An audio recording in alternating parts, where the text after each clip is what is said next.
accident, you need a lawyer, and you deserve an advocate. Because every accident has a ripple effect. It affects your time, your health, your ability to make money, everything. That's where the advocates can help. Speaking with an attorney is simple and 100% free. We're available 24/7 for your convenience, and we'll take on the claims process so you can rest easy. Because you're not just a client to us, you're a person, and you deserve the best help you can get. You deserve an advocate. This is the Monty Show, the truth in sports talk streaming. When you want unbiased opinions about your favorite team without the spin, all you have to do is find the Monty Show, streaming live and available 24 hours a day, 7 days a week on YouTube. And now, here's Monty. Hey, the Monty Show live on your YouTube machine. How the heck are you? It is Tuesday, October 29th, 2024. It is almost November. We are a mere 3.5 weeks away from Hawaii. Fired up. Kapalua fired up. Let's go. The Monty Show, as always, presented by The Advocates at theadvocates.com. The best injury attorneys in the business. I can only say it so many times, my dear friends. If you've been in an accident, you need clear, risk-free advice. I know it's scary when you get into an accident. You don't know what the right thing to do is. Somebody's hit you in your car. A big rig has hit you from behind. You got hurt at work. You need that advice that you can count on and you can believe in, and it won't cost you a dime at The Advocates. Theadvocates.com, where you do not pay the advocates unless and until they win your case. Hook it up. Chat with an injury attorney live online 24/7, 365 at theadvocates.com. A lot to get to today. Big 12 power rankings, obviously. The Jazz with Taylor Hendricks and his broken leg. I don't even know what you say about that. LeBron and the Lakers lost last night. Telling you, the LA Lakers are for real. But I want nothing to do with LeBron playing 82 games. And I sat here yesterday on the program and complained about the Chicago Bears and complained about the Chicago Bulls and the Chicago Cubs and the beloved Notre Dame Fighting Irish. And then I recognized that I have it better than New York sports fans who have Daniel Jones getting embarrassed last night, Aaron Judge, who shouldn't bring a bat to the plate because what are you using it for? The Knicks are not winning games. Aaron Rodgers is in the darkness. Wait until you hear the Aaron Rodgers video coming up here in about an hour. How do you explain the New York Yankees last night? Yeah, it's not good enough. Not ready to hit, not making adjustments, not doing what they need to do. And pitching to Freddie Freeman. Again. If anybody would like to explain to me how on this green earth you leave a floating, I don't know what pitch that was, over the middle of the plate. Boone said it was a cutter. It was a cutter. Okay. And so a cutter on the inner half, and Freddie Freeman lost it. Turned it into a souvenir last night, and you lose the game. Nice job, guys. Wow. It is shocking to me that you made that mistake. And now I don't think there's any doubt. It's over. The Dodgers are going to win the World Series. There's no joy in that for anyone. There's only darkness. You know, it's like your name's Tyreek Stevenson. Yeah. And you're just got to cover a Hail Mary. We all know how that's going to end. I wonder how much money Ohtani's making on this thing, what his positions look like. One-armed Ohtani. Yeah, it's yes, CD. The Yankees are done. Yeah. The Yankees are done. It's over. Unfortunately. Not done and far from done are the Big 12 power rankings this morning. And it's a very interesting, it's turned into a weekly slugfest on this show. And frankly, I'm here for it. I love the fact that the Big 12 is a battle, that we don't know on a week in, week out basis who the best team in this league is. And that's not a bad thing. I think there's only two. And K-State fan, please don't meow me and get all, upset and chill out. It's Iowa State and BYU fighting for supremacy at the top of the Big 12. It's the Cyclones and the Cougs. And do Cougs fly? I don't know, but we're going to find out in the tornado of not Ames, Iowa, where the two do not play. So if each handles their business, they're going to meet in Tarrant County for the Big 12 championship, and there's nothing K-State can do about that unless they wind up beating Iowa State, which would be very interesting because I think that Iowa State's the best team in this league. And Cougar fan, I get it. You want to reign supreme in this league, but there is not much of a difference. If you look at the two teams, Iowa State and BYU, I think the major difference is the defense. Iowa State's defense is elite. I think Jake Retzloff wins the quarterback battle. I think BYU has the wide receivers. The biggest issue is I am concerned about BYU's offensive line matching up against Iowa State's front.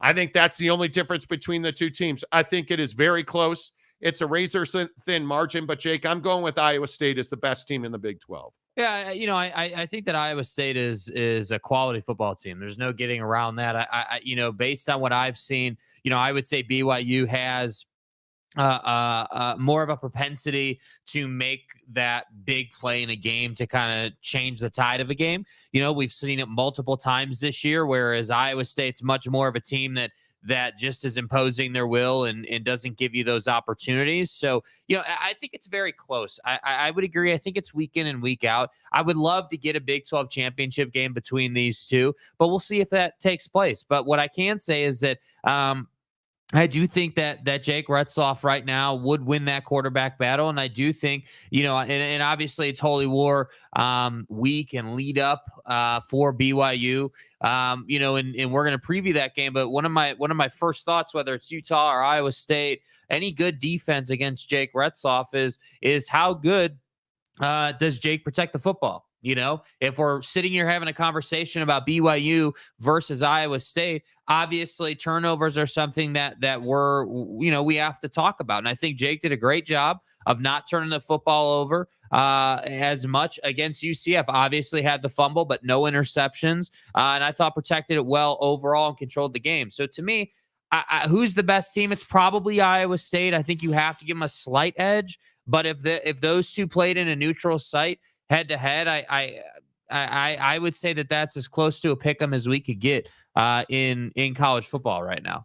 Yeah, I would agree, and I hope that I hope over these next 2 weeks as we lead up to BYU and Utah, the game of the year in the Big 12 so far. I hope that we don't have anybody losing their life to this game.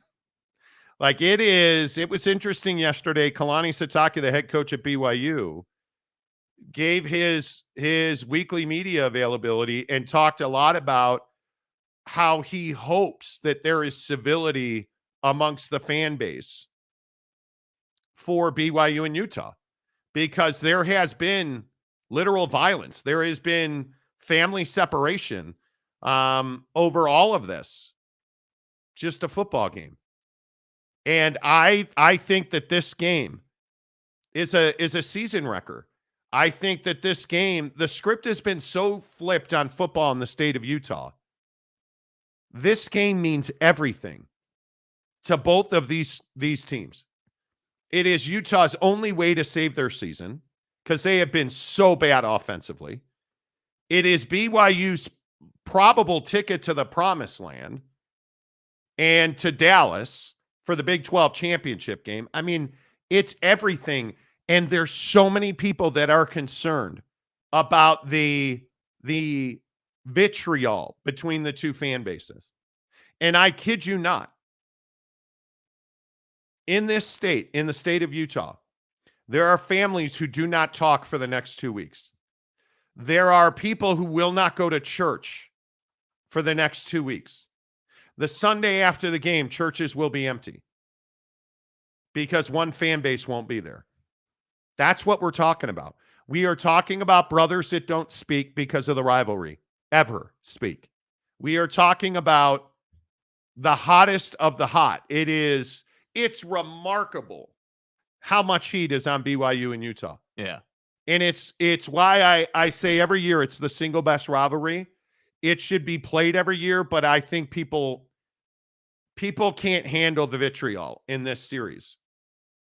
They just can't in this state. And so I don't know that you can play it every year. Right. And I think, particularly this year it's different because, Utah is not where they typically are. And I think that you can't undersell that from the emotional side. Like, obviously it goes without saying that Utah is fully embracing the wreck your season villain role in this game. And, that can lend itself to a lot of different things. And again, I'm not saying that Utah is Baylor and would take cheap shots and do those things. I'm not saying that at all. But what I am saying is that it's going to be a really physical game. Like, I would not be surprised to see some roughing the passer penalties. I would not be surprised to see, I just think that these two teams know where each other are. These two teams, are well aware of what's at stake. And I think for BYU, as much as Kalani likes to put up this nice guy front and facade in the media, I think Kalani knows what's at stake. He's got to win this football game. He's got to get over on them. And if you win this football game, I think you're really on your way to the Big 12 championship game. This is your last major, big hurdle in the way.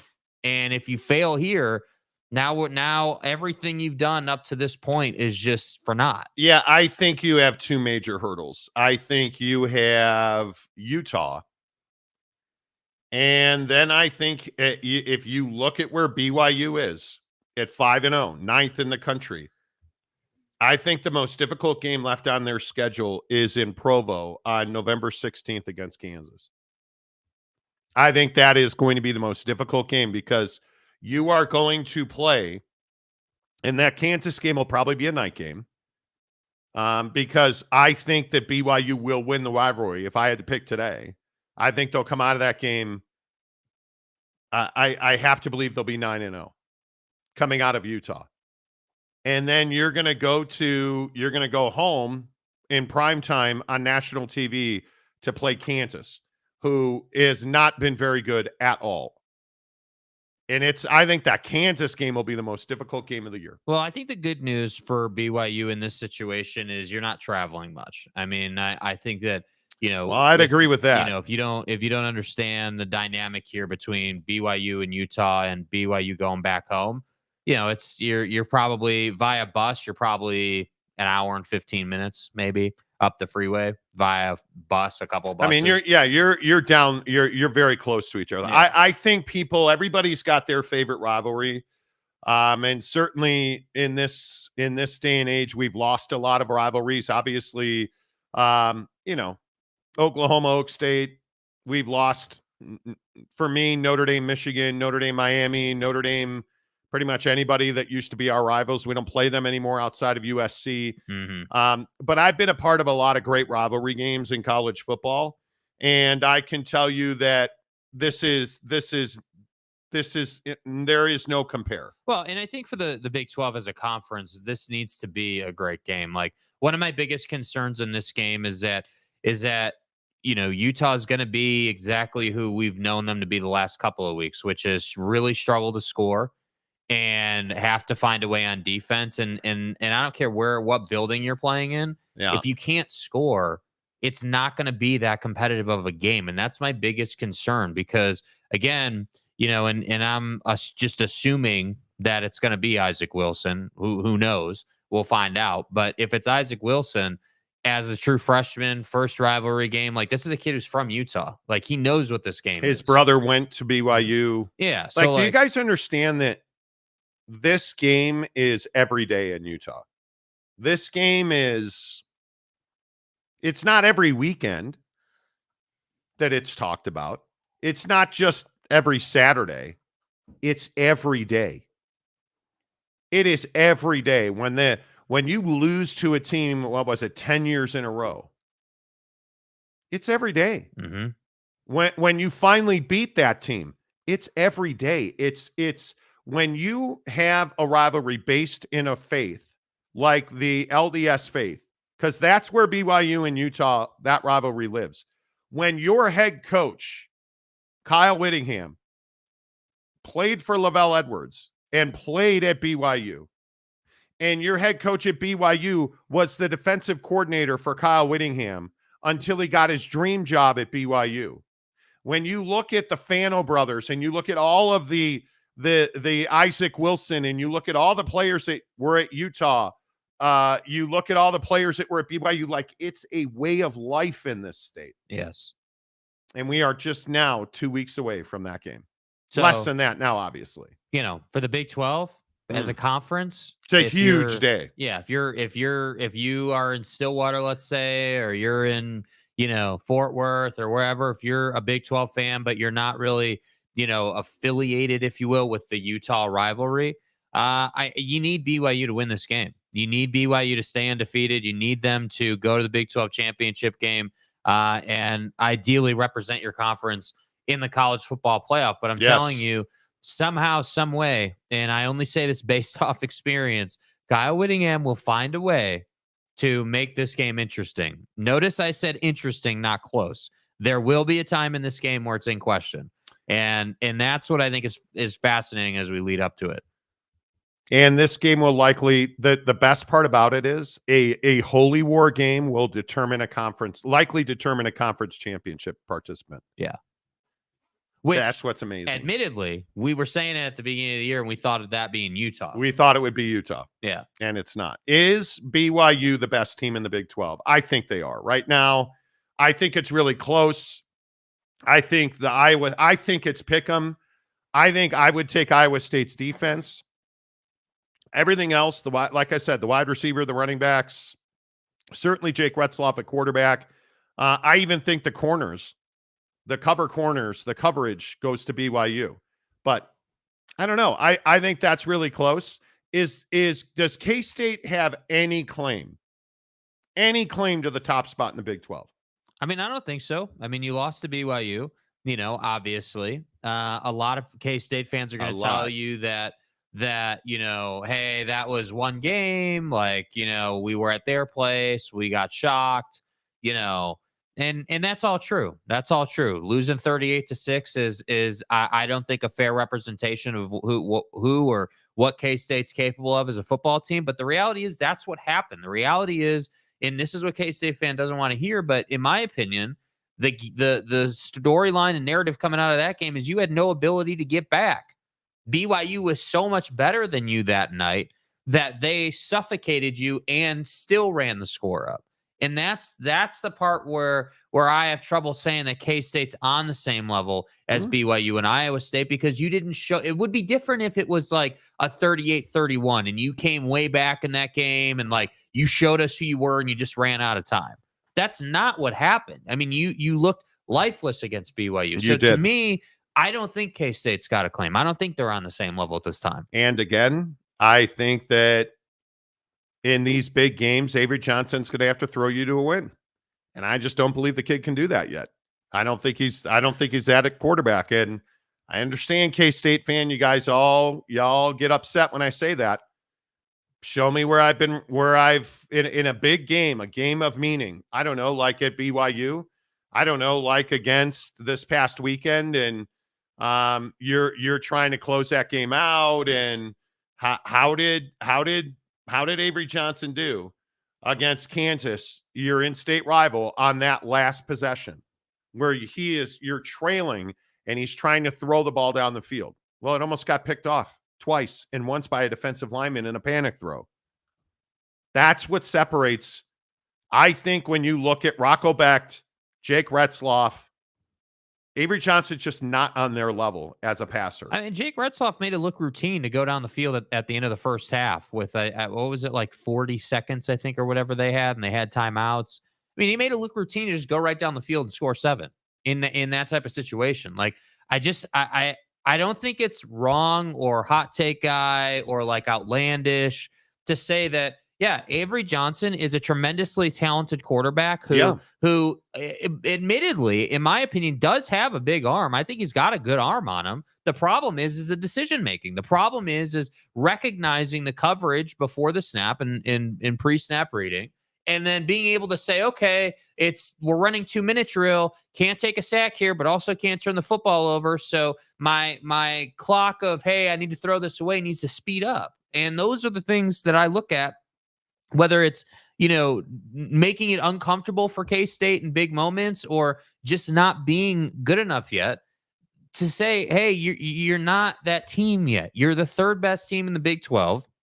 And I could make a really strong case that if a couple other teams had their stuff together this year, we'd be having a different conversation about you. So I just, K-State fan does tend to get a little edgy about it. They do tend to be a little upset. Well, and I think it's tough to argue that he certainly struggled in the BYU game. I mean, the two games that stand out to you, and I hope people get this, I don't think he's a bad football player.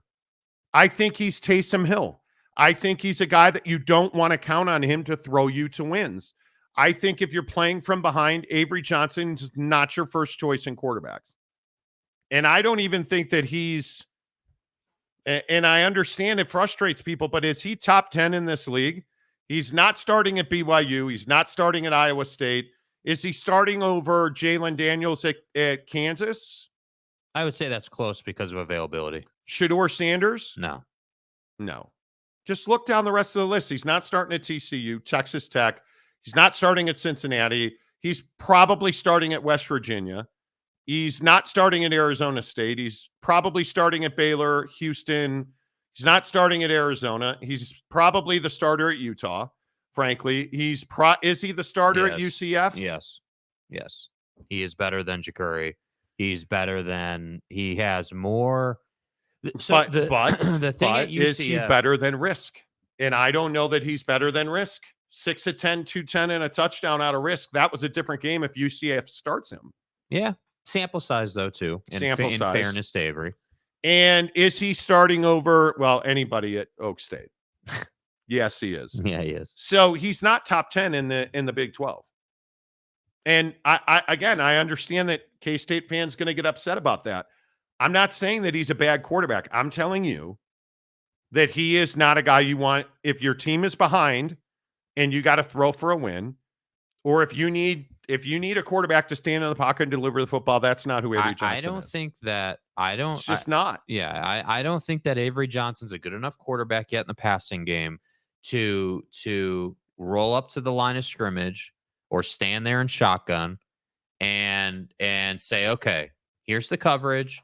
I know the play. This is where I need to go. Yeah. Because if you watch him pass, he's a 1-2 read guy. That's what he is. Hey, first read, second read. Okay, let's go. He's not first read, second read, third read, come back to my first read, and then run away from the defensive end who's bearing down on you. That's and look, I think if you're a K-State fan, your argument should be, okay, well, what happens when he does develop? Because that running game is going to only get better as he becomes a better passer. So if you're a K-State fan, I would be really excited about, what Avery can become and what that program's doing. Now, the question is, does he develop into a top 5 passer in the Big 12 in his time at K-State? Because what you can't get away from is that Will Howard clearly was a pass-first quarterback who didn't really develop all that much at K-State. And he's gone to Ohio State, and he has looked better. He has had some questionable plays, admittedly, but generally speaking, he has looked better, and he has lived up to it. So my question for K-State is not whether Avery's good enough or not. The guy is young. He's a kid at this point. What's he going to be in 2-3 seasons? That's what I want to know. Because if you're a K-State fan, your expectations should be through the ceiling, man. Yeah, and I just look at numbers. He's 10th in the Big 12 in passing. They're number 2 in the league in rushing. K-State fan just gets so torqued. And if I go to the comment section, Steve Stepanek, who's a K-State guy, says he's 6-1. No, he's not. K-State is 6-1. The win doesn't go to Avery Johnson. And how do you argue that? And I don't know how it is what it is. Well, no, I think the conversation we're having is, where does K-State stack up in the Big 12? And a distant third, definitively. I don't think you can sit here, even as the most passionate K-State fan that Steve clearly is, and we know him to be. You can't sit here and say that Avery Johnson's 6-1, right? What you need to say is, yeah, Avery Johnson is the quarterback of this team, but if we're going to have that type of take, the running back room is 6-1. That's what you should be saying. Can you imagine this team if Josh Hoover if Brendan Sorsby is your quarterback, if Baron Morton, Noah Fafita, if those guys are your quarterbacks, you're probably beating BYU. Yeah. You're probably the best team in the league. But I just remind people, if your offense is not explosive, and if you are not able to get the ball down the field consistently, you're not going to run to a conference championship in this league, in my opinion. But I could be wrong. CD, he is good, but not great yet. I mean, you can clearly see the formula of, hey, if he develops the passing game, he can break the defense running. Like, you can clearly see that that's within him. Yeah. But and I don't know, is it a thing where he doesn't trust what he sees yet? Is that what holds him back? Is that what, leads to some of those questionable decisions? Is it that the game is still moving too fast for him? Like, those are the questions that I would have. And again, for guys like Steve or any K-State fan in the comments section, you're going to say we're hating. I don't feel like we're hating. I feel like we're telling the truth. We're being honest about where your quarterback's No, at. I hate on Riley Leonard at Notre Dame. Yeah. I don't hate on Avery Johnson. D-Rock Irish, good morning. Speaking of Notre Dame, right on cue. UCF's Malzahn's birthday was yesterday, and he goes ahead and fires his DC. Gus Malzahn Gus is going to get whacked after the season. Like, he's not calling plays anymore. You fire your defensive coordinator. That is one of the most disappointing teams in this league, right, is UCF now. There just is no doubt. The big guy, Baylor has a better QB. Sawyer Robertson. Nah, I can't agree with that. I would take Avery Johnson over Sawyer Robinson. Yeah. I don't think there's any doubt. No Monties. If Colorado wins out, would the college football playoff put them in? I don't know. Where would they be ranked? What would if you look at their schedule, what are they, 6-2 right now, I think? At Texas Tech, Utah, Kansas, and Oak State. Utah and Oak State are at Folsom. Their road games are Tech and Kansas. See, so right there, I got to say, you're definitely in the Texas Tech game. They don't have a big win. We've talked about this before. They don't have that go-to, hey, we beat K-State. Hey, you beat who? Who you don't have, like, Notre Dame's got a crappy schedule, but we beat Texas A&M at Kyle Field. Yeah. They're not going to have that. And I think, well, if you go to the AP, I think the other thing you got to look at is who's in front of them, because that's the other part of what, factors in. They're 23rd in the country. You're not. So are they more ready, or do they have a better resume than a Washington State? Well, absolutely. Washington State's best win is Texas Tech, and Colorado's going to be able to match that. Army, SMU, Ole Miss, you're probably not getting in over Ole Miss. You're both 6-2. You just have such a long road to hoe. Yeah, I think it's a long shot to get into the college football playoff, even if you do run the table. Because I also think, and this is something we were talking about a little bit yesterday, but I think college football fans need to go ahead and get on board with the idea that it's not just your overall resume. Yes, you need the signature win, but you also have to build the reputation nationally that you're playing good football, that your team is good. Like someone who has only watched 3/4 of a game in your entire season needs to be able to say, yeah, if Shedeur and Colorado matched up with this team, yeah, they probably would beat that team in the college football playoff. But I don't think people say that about Colorado right now. I just think it's such a tall hill to climb. Like, I think that's probably a next year conversation. Yep. Royal Blue. Monty, K-State doesn't go 6-1 without Avery Johnson. How do you know? Who's their quarterback? Yeah. Who would be you can't say that unless you tell me who the quarterback is. I just don't think you can do that. I said we have to win out to prove it. Even if you win out, if everybody wins out, do you get to the Big 12 championship game?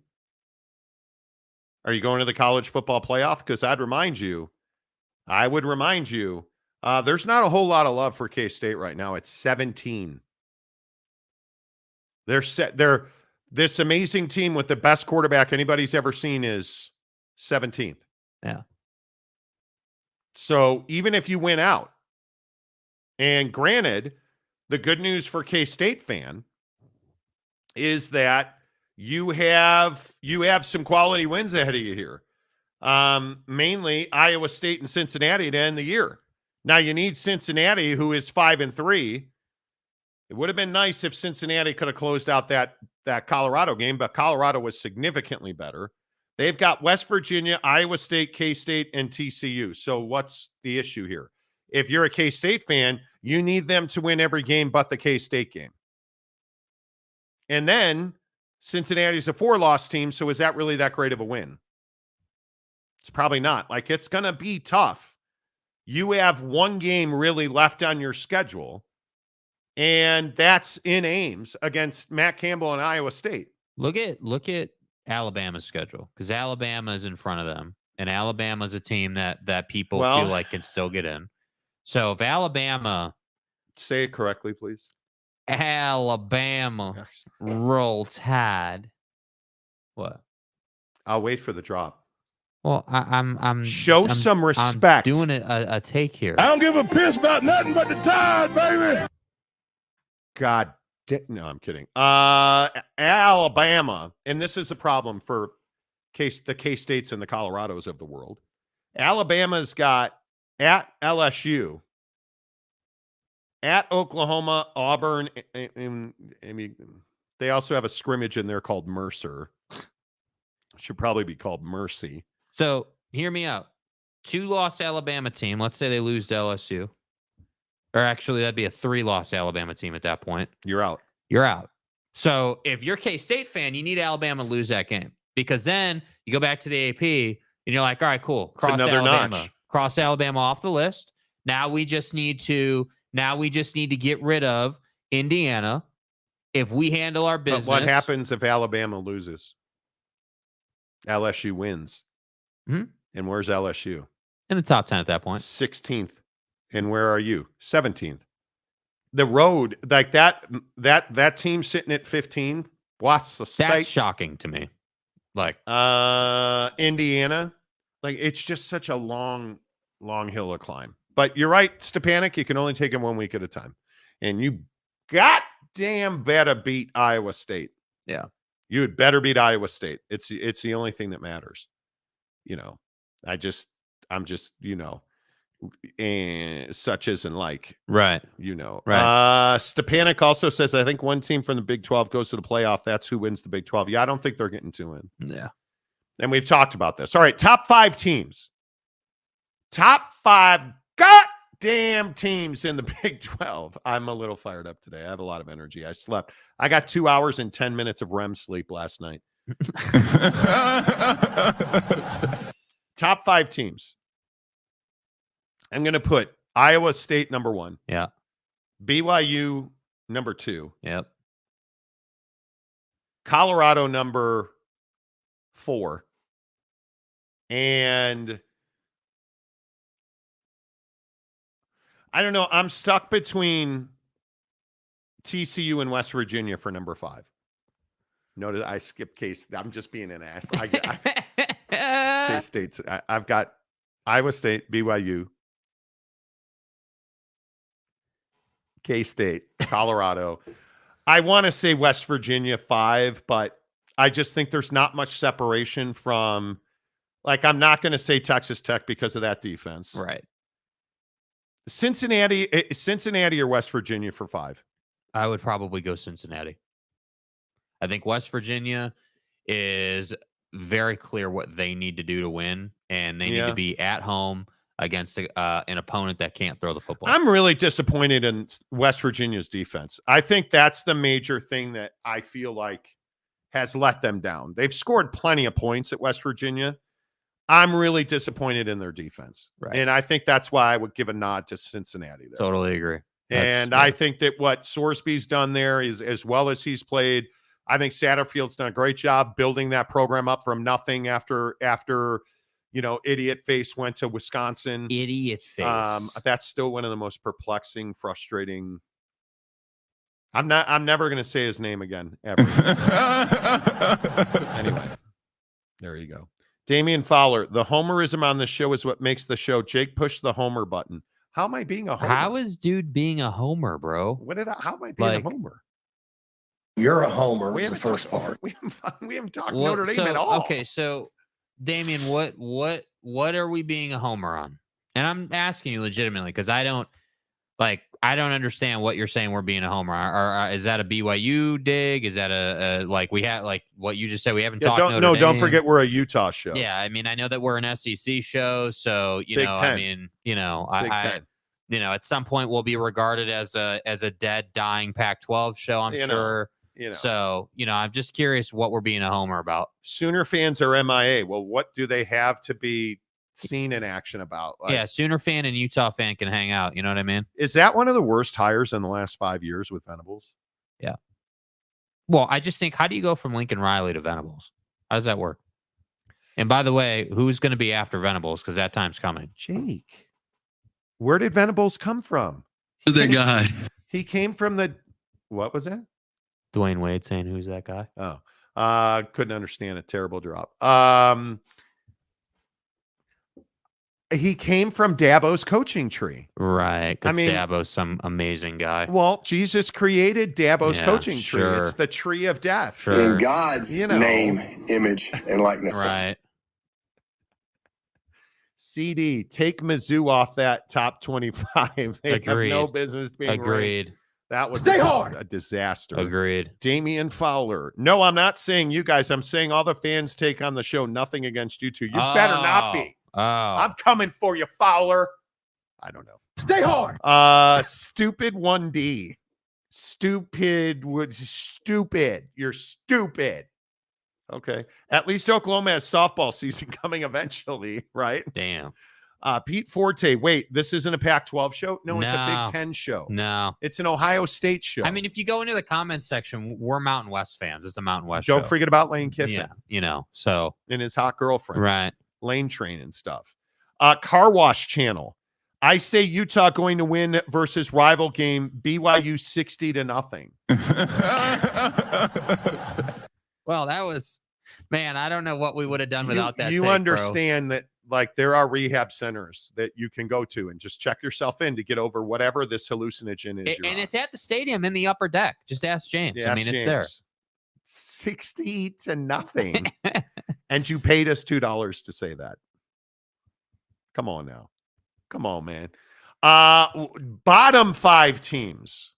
This is where it's very difficult. Who's the worst team in the Big 12? Oklahoma State. You think it's Okie Light? They don't have a win.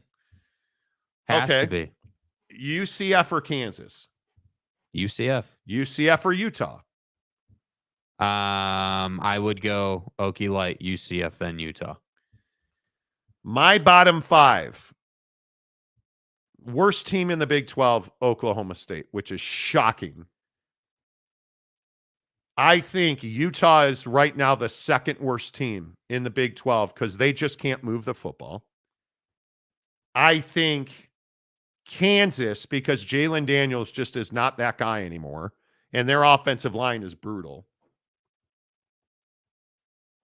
Arizona is the 4th worst team because I just don't understand what they're doing. There doesn't seem to be a plan. Then I think it's Houston, 5th worst team. I don't think UCF, as disappointing as they are, and they are disappointing, they are not one of the 5 worst teams, UCF, in the Big 12. I think it's the 5 best, the 5 worst, and then everybody else in the middle making a poop sandwich. Yeah, the only thing I'd say about Kansas is they had been playing better football the last couple of weeks. I've seen most of their game the last two weeks, and Jalen Daniels he just isn't making decisions. Right. And I think it's because he's constantly running for his life. And he's taking huge shot after huge shot. Like he's just not that bro anymore. I think it is the decline is Redonkulous. I can't even imagine it. I can't even. Case Sumbry says, let's go, Pokes. We suck.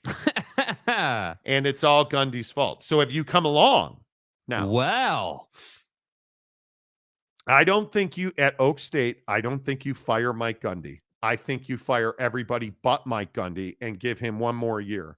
Because this team is just hot ass. If it doesn't get better, then you fire him after next season. If you're in this position a year from now, I'm out. Right? You're done. No, I'm not going to laugh about Mike Gundy getting poked in the eyeball by his cattle. Yeah. Steve Stepanek. Don't go red ass, Steve. At least the Mountain Views will be great for Utah and BYU game. Everybody's like, who cares? Who cares, bro? Screw them all. Damn Mormons. I get it. Midweek Coug. Go Utes. Come back to the pack. Never. Yes, that would. Just take the word. Take the word. Come out. Just back to the pack.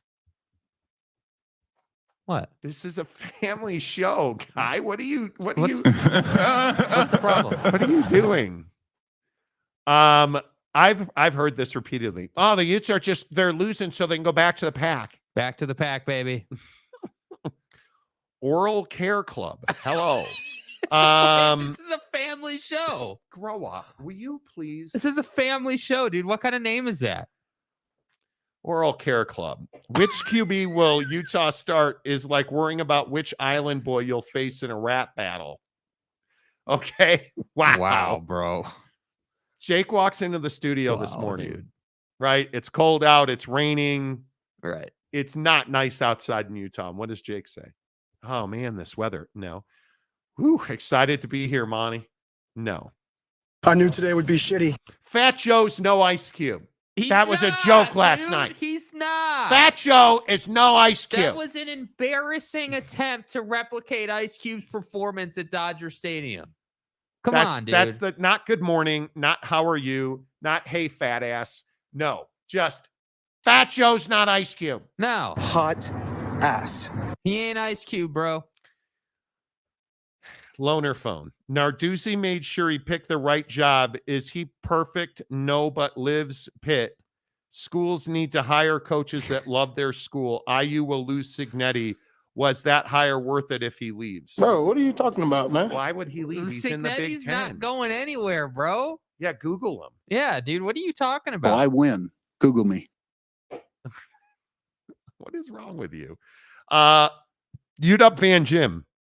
Why do you guys hate insert team name here? I don't because well, Monty, why do you hate Mizzo? Mizzo? You mean Lizzo? Yeah. Mizzou? Missouri? Is that what Caleb Aylmore. I like to be known as the bottom of the poo sandwich. Wow. I've heard that about you. I actually read that on a truck stop wall once in this conference.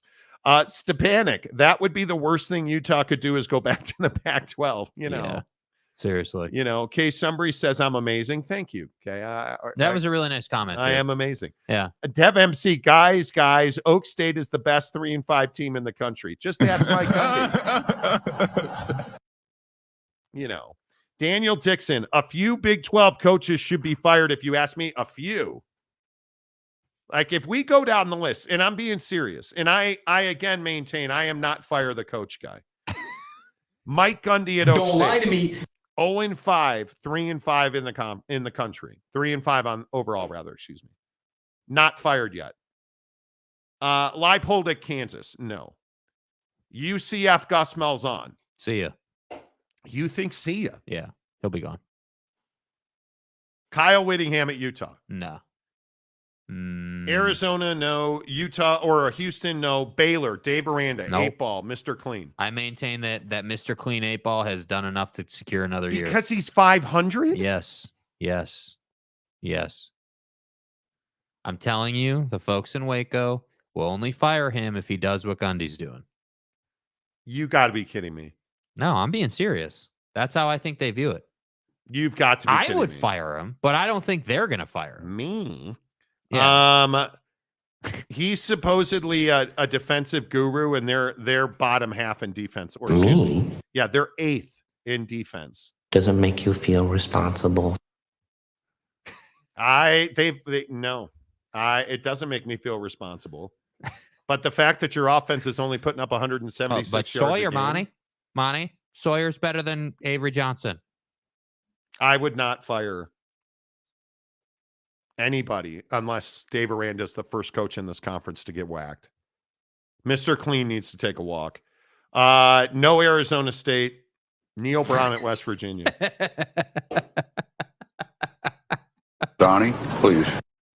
Mike, any thoughts? Do you fire Neil Brown?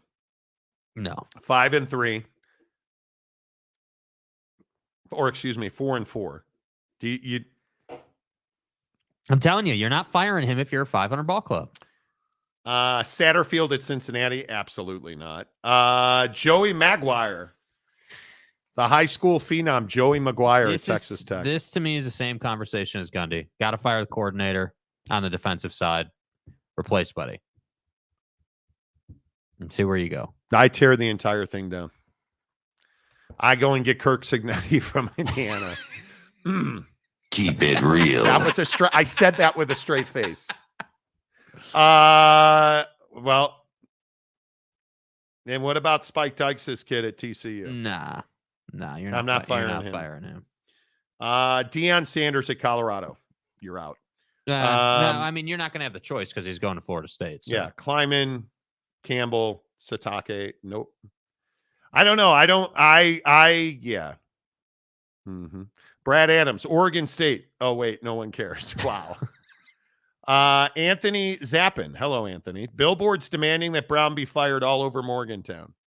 Do you fire? I think you have to. You just have no imagination there. Like, what are you believing in? Nothing. Nothing. I mean, legit, nothing. I would. The stadium guy, James. Oak State is second worst in the country. Brian Nardo has to go.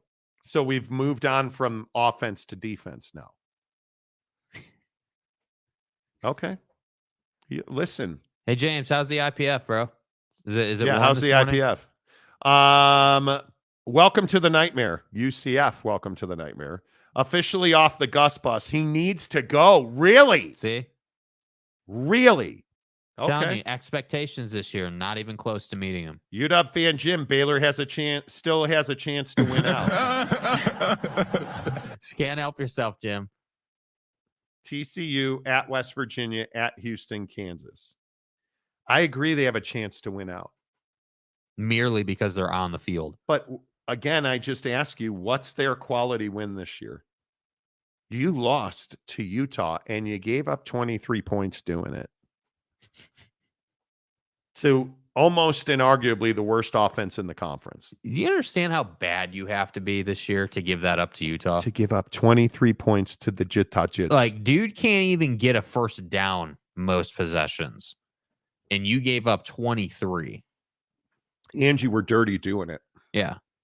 So I'm here to not get fined. And then there is Lane Kiffin. Lane, who somehow is unhappy with everything, even though he's got the hot ass girlfriend. Right. Lane Kiffin was asked about night games in Death Valley. And I want to make this clear. I agree with Lane Kiffin on this point. Hey, Lane, is it unfair that LSU gets so many night games at Death Valley? From your perspective or coaching perspective, is there any advantage at all to playing day to night kickoffs?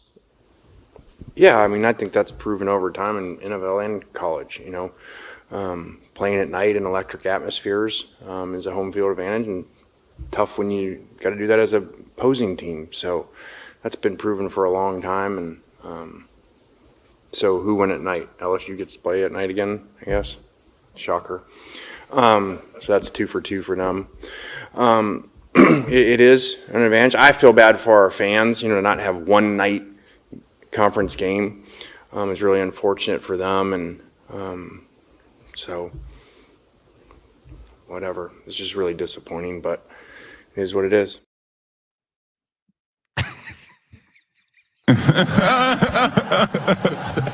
Shocker. He's such a red ass, but he's not wrong. He's not wrong. And you look at the Alabama game, that it is a 7:30 Eastern kickoff.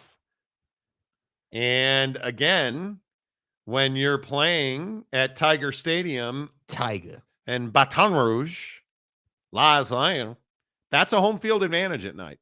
It's a completely different atmosphere. And I think it is a significant advantage. And I don't love, by any stretch of the imagination, that you this is how many times you just had it against Ole Miss when you beat Ole Miss 29-26. That's a major home field advantage. Right. And what happened when you went on the road against USC to open the season? When you weren't at home at night in Death Valley? Well, you lost. And what happened at Kyle Field when you had a 7:30 Eastern kickoff? Oh, that's right. You lost. Night games at home. Sorry to tell you, their home field advantages are significantly more, and especially at LSU, at Tiger Stadium at night is a massive home field advantage. Yeah, and I don't think anyone disputes that. I don't think that anyone is saying that it's not an advantage. I think that my problem with Lane here is that he hasn't won enough of these big games to justify the SEC making it an Ole Miss home game at night at their place. Why isn't Georgia? You're telling me Georgia Ole Miss isn't a game that should be in primetime? No, because what happened last time Georgia played Ole Miss? Oh, that's right. You got your ass beat. You lost by, I think, 3 possessions. Are you out of your mind? No, I'm not out of my mind. You really don't think? No. You really don't think that is a game that should be in primetime? No, I don't think that Ole Miss has won enough of these national TV games to justify. So, I'm sorry, go ahead. To justify putting them in. So, I don't give a damn about the Big 12. So Florida State and Notre SEC. Dame that week belongs in prime time? Yes, because it's Notre Dame. No it's Notre Dame. Way. No way. I don't know how you're confused about this, bro. I don't know how this is some shocking development, dude. No Lane way. Has not won enough big games to be at home at night as much as some of the other brands in the SEC. Yeah, I understand it. That is Alabama, LSU that week, but you can't. No. Pull it up. Google you it. Really think? Google it. Ole Miss versus Georgia. You really? I understand. I understand that. Games. But you really think that Florida State and Notre Dame should have a prime window?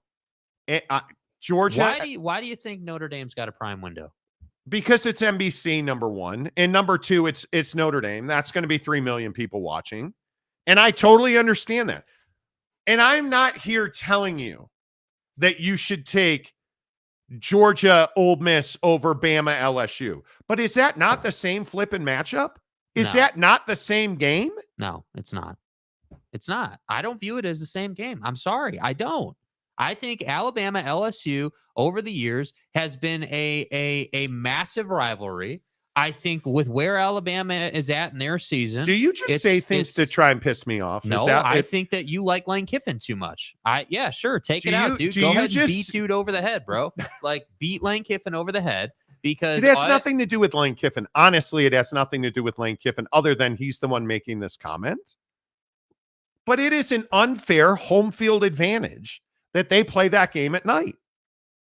In Death Valley at Tiger State. That is a massive home field advantage. So this wouldn't be an issue if it was at 2:00 instead of 7:00. No, it would not. Well, I think Lane Kiffin should stop talking about LSU, and Lane Kiffin should focus on winning against Georgia or beating Bama regularly or beating any of the big dogs in the SEC regularly. Because again, he has not earned the right to complain about LSU when you haven't shown that you can beat those guys.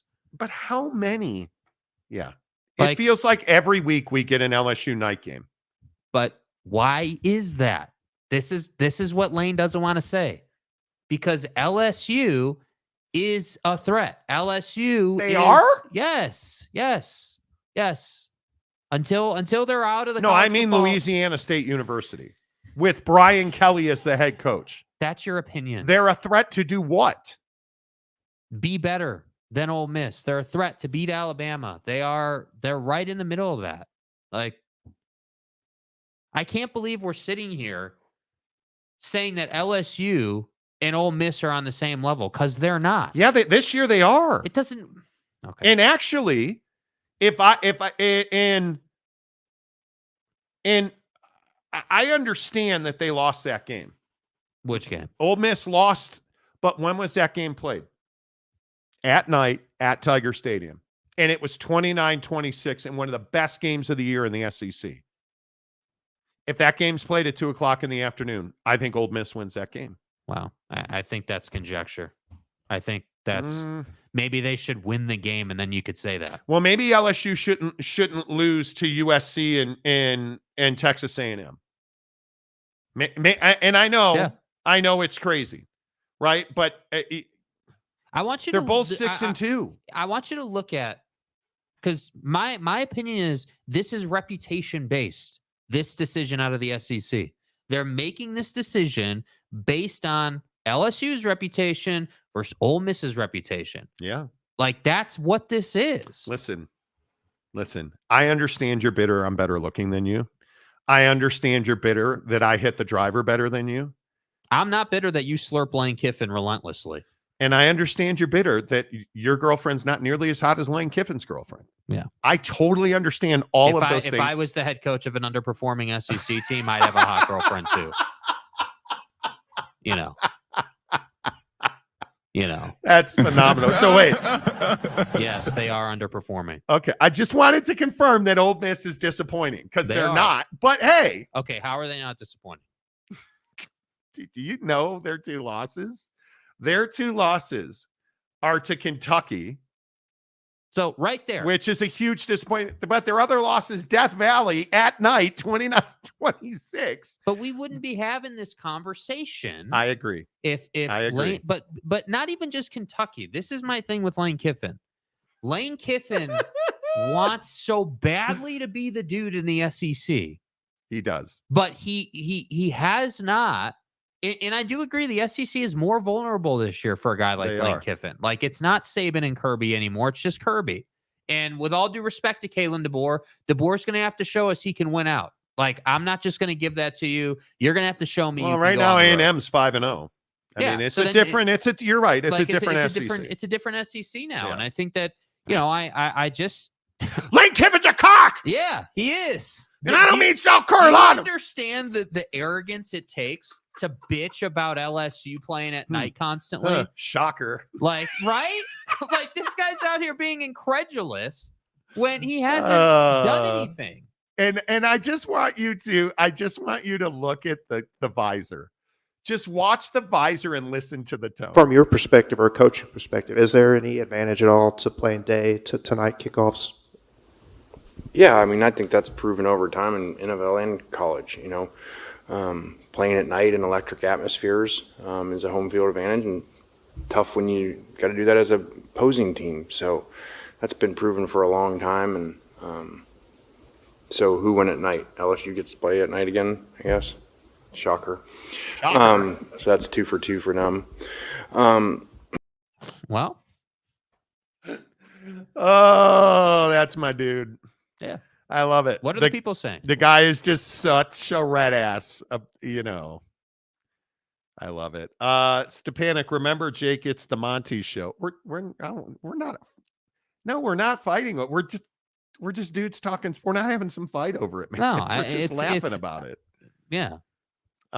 Dude that abides, not suggesting you find stuff to disagree about on purpose for the show, but it's a fun dynamic when you guys don't see eye to eye. It's not personal. It's just Lane Kiffin is something we disagree on. There's no question about it. Jake hates Lane Kiffin because his girlfriend's hot. Yeah. And I totally get it. How many dudes can be fired on the tarmac? Not many. Yeah. Not many. And if Eberflus didn't get fired on the tarmac in Washington, Lane Kiffin's got that thing wrapped up with his girlfriend and stuff. I think it's time for Jake to get his own show. He's tired. He is tired of me liking Lane Kiffin. Geoff. Jake has a girlfriend again. Nice. 2 weeks ago. They've been together for a couple of weeks. If you've lost 2 games, you're not winning. You've won nothing if you've lost 2 games. I don't disagree with that. I mean, Ole Miss is good, not great. You can't. You lose that Kentucky game, and like you've got good quarterback talent. Jackson Dart is a stud. Yeah. Like you've got what you need. Oh wow, giggity! Ole Miss is the Fat Joe of the SEC. 100%, dude. 100%. Listen, Tubbs. Fat Joe is not Ice Cube. That Ice Cube performance the other night at Incredible. Dodger And I know Stadium. we don't talk baseball on the show ever because we're not allowed to. We are not allowed to talk baseball on the show. Ice Cube walking out of center field at Dodger Stadium. It makes me miss LA. I've watched it 1,000 times. It is the mic drop over the head, like the whole thing. Yeah, was so good. It's so good. David E. Persons. What about TCU? They're looking much better. Well, as I said a few minutes ago, I don't think you're firing Spike Dykes' kid, but bro, we're talking Ole Miss and Lane right now. Okay. The mayor, Jake and Tanner, RSL. It's Rayal Salt Lake podcast, part of 1. That's exactly right. Right. San Diego State Glen, Lane Tarmac Kiffin. Yeah. Or is it T-Mac Kiffin? Thank you. T-Mac Kiffin. That's right. Fat Joe is the Ole Miss of the SEC. Wait, no, I'm not going to wait. I wish we talked baseball way more. So you're the one. Dude, I was again, because I am now. Hello? Stay hard. First day on the equipment. See, that is so fitting that I did that. I am now a Chicago Cubs season ticket holder. I'm for real. And I'm planning the weekend. So I told you guys this on the show the other day, and I'll say it every day. As a Cubs season ticket holder, I'm entitled to say it every day. My wife is going to be in Hawaii opening weekend for the Cubs. So I will be bacheloring it in Chicago. And I have planned the whole thing now. Tentatively. I have got Blackhawks on Saturday night. So I'll fly in Thursday night. Friday afternoon, I'll go to the Cubs, Padres. Friday night, steak dinner at the Pump Room. Saturday afternoon, Chicago Cubs baseball. Saturday night, it will be the Chicago Blackhawks. Do they have a home ice advantage? Shut up. And then I am debating the Chicago Symphony Orchestra is in-house Friday night. And they have a world class, like an internationally renowned conductor coming in to do Rachmaninoff. Yeah. I wouldn't miss that if I were you. That's going to be a hell of a weekend. And Superdog. Everybody ain't able. We're going to be off that Monday in case you guys are wondering, all right? Just in case you were curious. Yeah. We'll be off that Friday and that Monday. I have got some baller stuff coming up. I mean, who's Lane Kiffin? I don't know. We have Hawaii coming up. Me and Mrs. Monty are going to Hawaii for the week of Thanksgiving. Right. Playing Kapalua, playing like the ocean course. It's going to be amazing. Great snorkeling boats. Like, cannot wait. Then for Christmas, I am going to LA and then coming back through Vegas on a golfing trip, playing Lake Las Vegas National, and the Ledges in St. George. Like, and then you kind of cool your jets for a while, right? Do some private jet maintenance, and then you fly to Chicago for opening day of the Cubs and the Blackhawks. I'm skipping the Bulls. I'm skipping the Bulls. Is it that Caruso's not there anymore? Or? It's that they suck out loud. You know, why can't we get the Jakey TY show on that Friday and Monday? I mean, you know. Yeah, come on. Ronnie Southern not looking good for the Yankees after last night. Yeah, season's over, dude. I don't want to talk about it. We don't need to talk about that. I don't want to talk about it. Geoff, lifelong suffering Angel fan. Okay, let's move on. Loner phone, steak at Gibson's.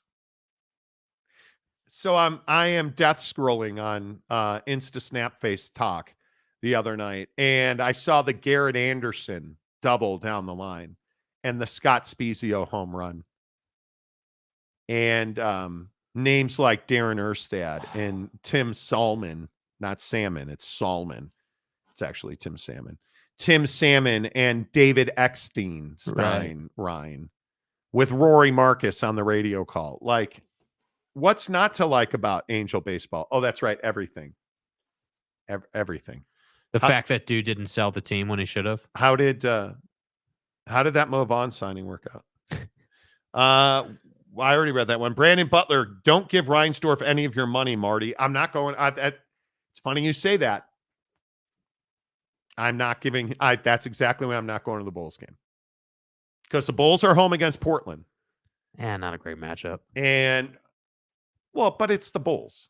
Yeah, and but you're already going to the United Center for the Hawks. The Chicago Blackhawks. So it's not like you're not going to get to see the building. Yeah, I'm stoked about that. That's gonna be one of the great trips. You hitting the Dole factory in Hawaii, Monty? Yeah, I did that once. You do it once. Yeah. You've done it. Eric and Raleigh. Goddamn Dusty Baker, leave Russ Ortiz in the game. Russ Ortiz. Yeah. Do you guys have like throwback memories? My probably deepest, darkest black hole memory was Leon Durham and Steve Garvey.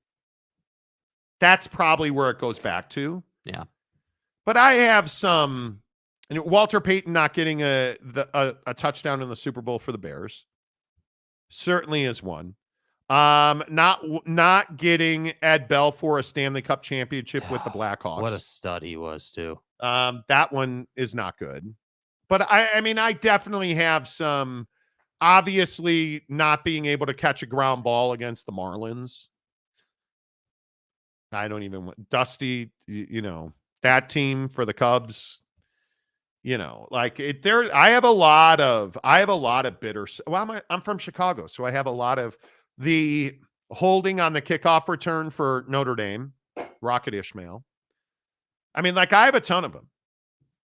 If I spend a few minutes thinking about the rain out on, I think, what was that, 1989, when the Cubs got lights in a hotel room with my dog, because we were moving, watching that game, and Ryan Sandberg hits a home run and it gets rained out. I remember that. Oak State James, Jake, do what I did. Find a woman who can cook and likes sports. Get your ass in the kitchen while I watch the game. Really? I got the YouTube TV. Find a woman who can cook and likes sports. You don't need a hot girlfriend. Did you just say that your wife is not hot? Did you just say, you just said your wife is not hot? Get your ass on the tarmac. You're done. You just said your wife is not hot. Find yourself a woman who can cook and like sports. You don't need a hot girlfriend. And the best part is the beginning of the comment when you said, Jake, do what I did, and then finish that up. You don't need a hot girlfriend who is high maintenance like Lane Train. That's remarkable that you just said your wife. You just said your wife is unhot. Yay. Dude, how, Jake?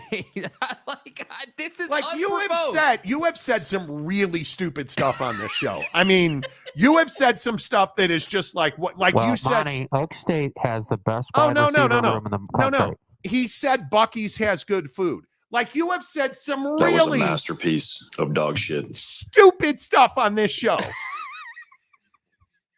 You just said your wife wasn't hot. My bad.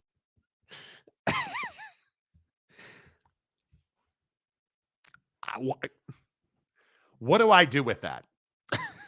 Mayor McCluskey. So I've been sitting on my driveway with the Caruso jersey, headband on, bags packed, waiting for Marty to pick me up for Wrigley.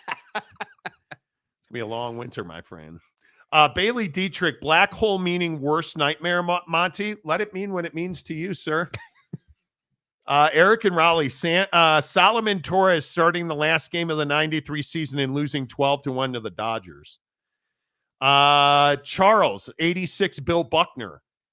Oh, man, did I hate that. My brother was a Mets fan. Oh, I hated that. Geoff, I met Tim Salmon a few years back. Lived the guy as a kid. 2002, when they won it all, I was 13 in Anaheim. Greatest thing ever. Pain ever since. Yeah. Pain ever since. Sounds like the stadium, James got demoted to IPF on his own house. That's exactly right. James needs some clarity, bro. Eric and Raleigh, no upper decks for you, James. That's an incredible comment. Giggity, James never disappoints. Ever. RJ Seaman, Gibson's world famous steakhouse in Chicago. Guy, do you think I don't know what Gibson's is? Monty. Come on, man. CD, James trying to get issued papers, bro. Don't let his soon-to-be ex-wife see this. Welcome to the nightmare. And James paid you guys to tell his wife she isn't hot.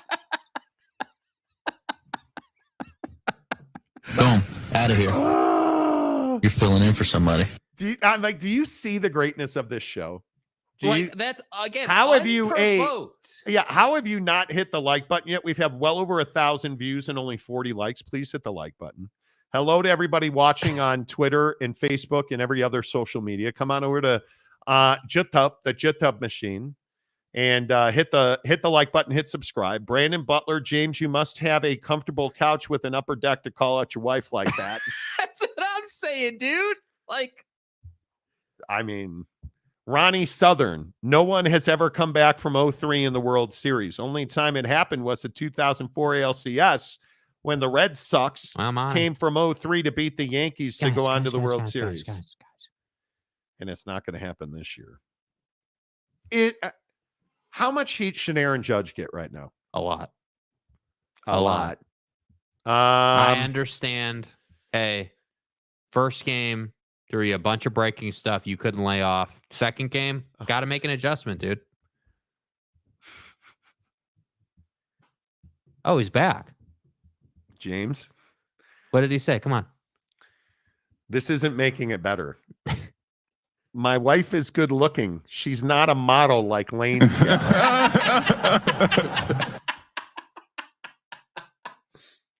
Dude, James, bro. What are you doing out here, man?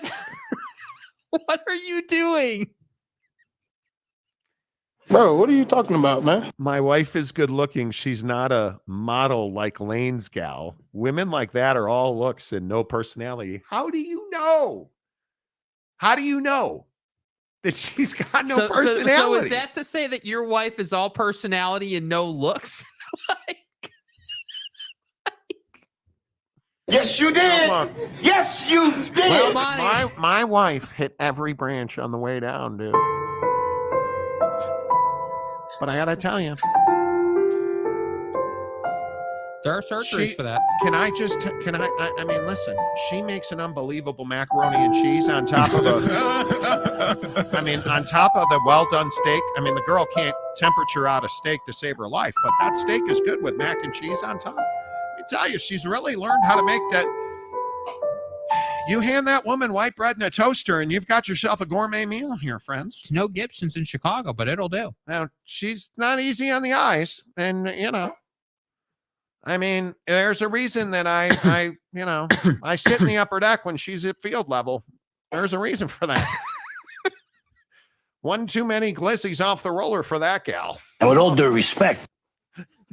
How are you out here saying this, dude? Do you understand what you've said today? You've said my wife is in the kitchen while I watch sports because she's ugly, but god damn, she makes a mean steak. Hey, two olds, do what I do. Do what I do. Find an ugly broad who can make you a steak. Like what? Because I got to tell you what. You're the man, James. Hey, 2 holes.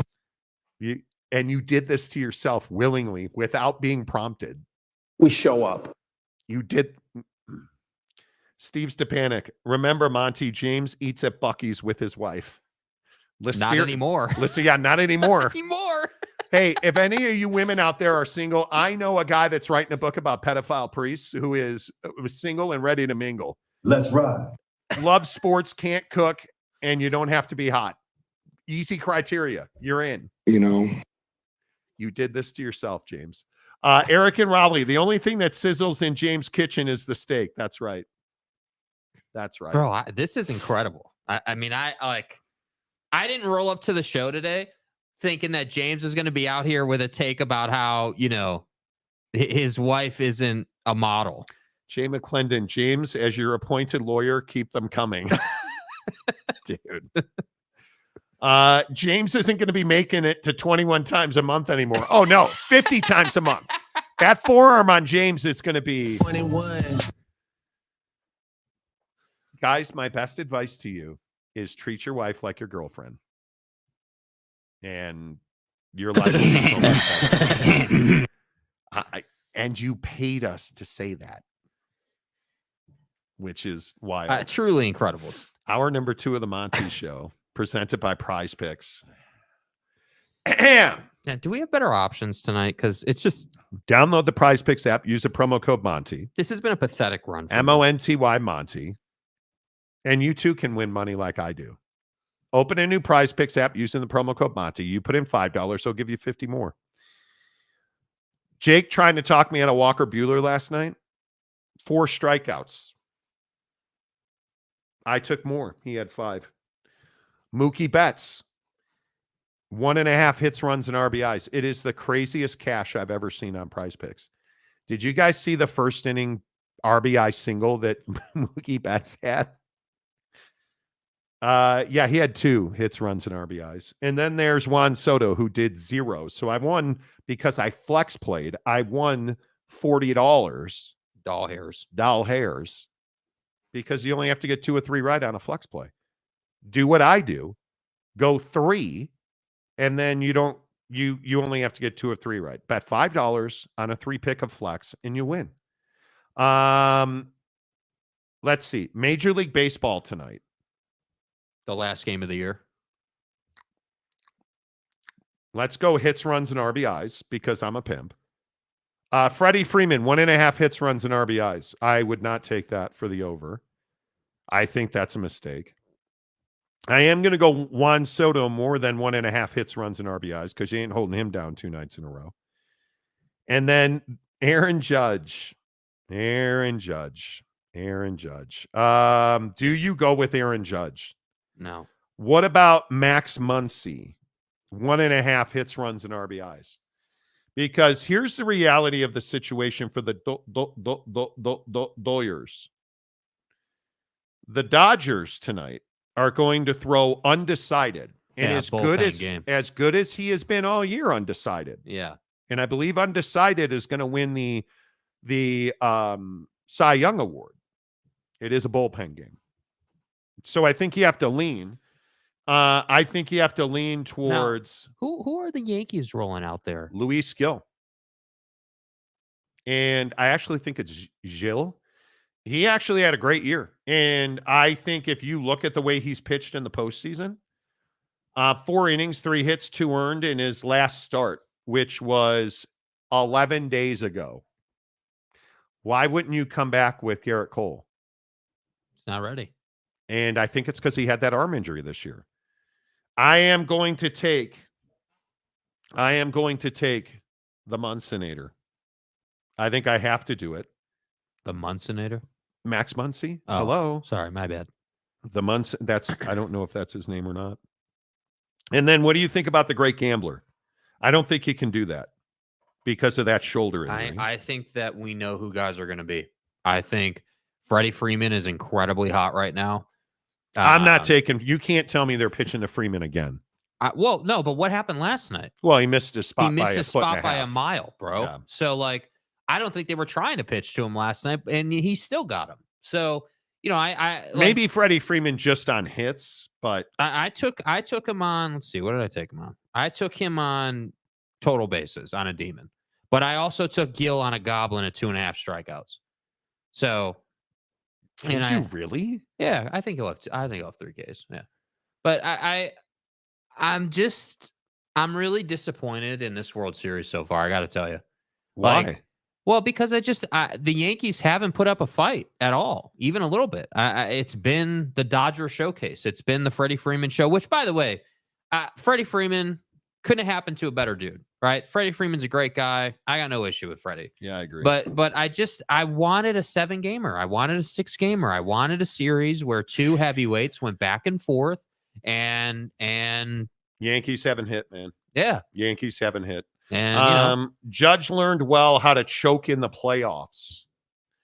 He's finishing the season with an 0-for, and the Yanks have been pathetic. What a garbage series from a fan who hates both teams. I can't disagree with you, dude. Good Lord.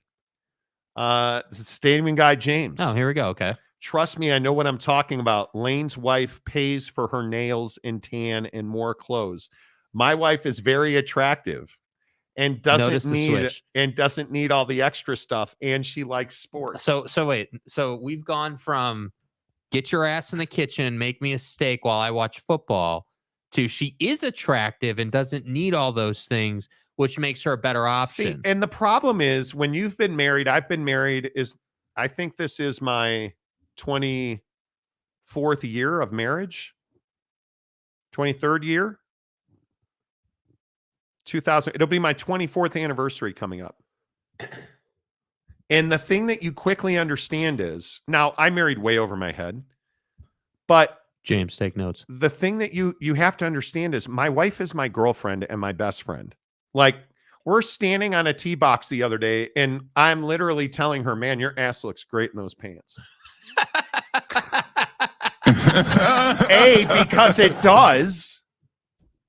Right? And can my wife cook? Yes. Do I give a rat's ass if she can cook? No.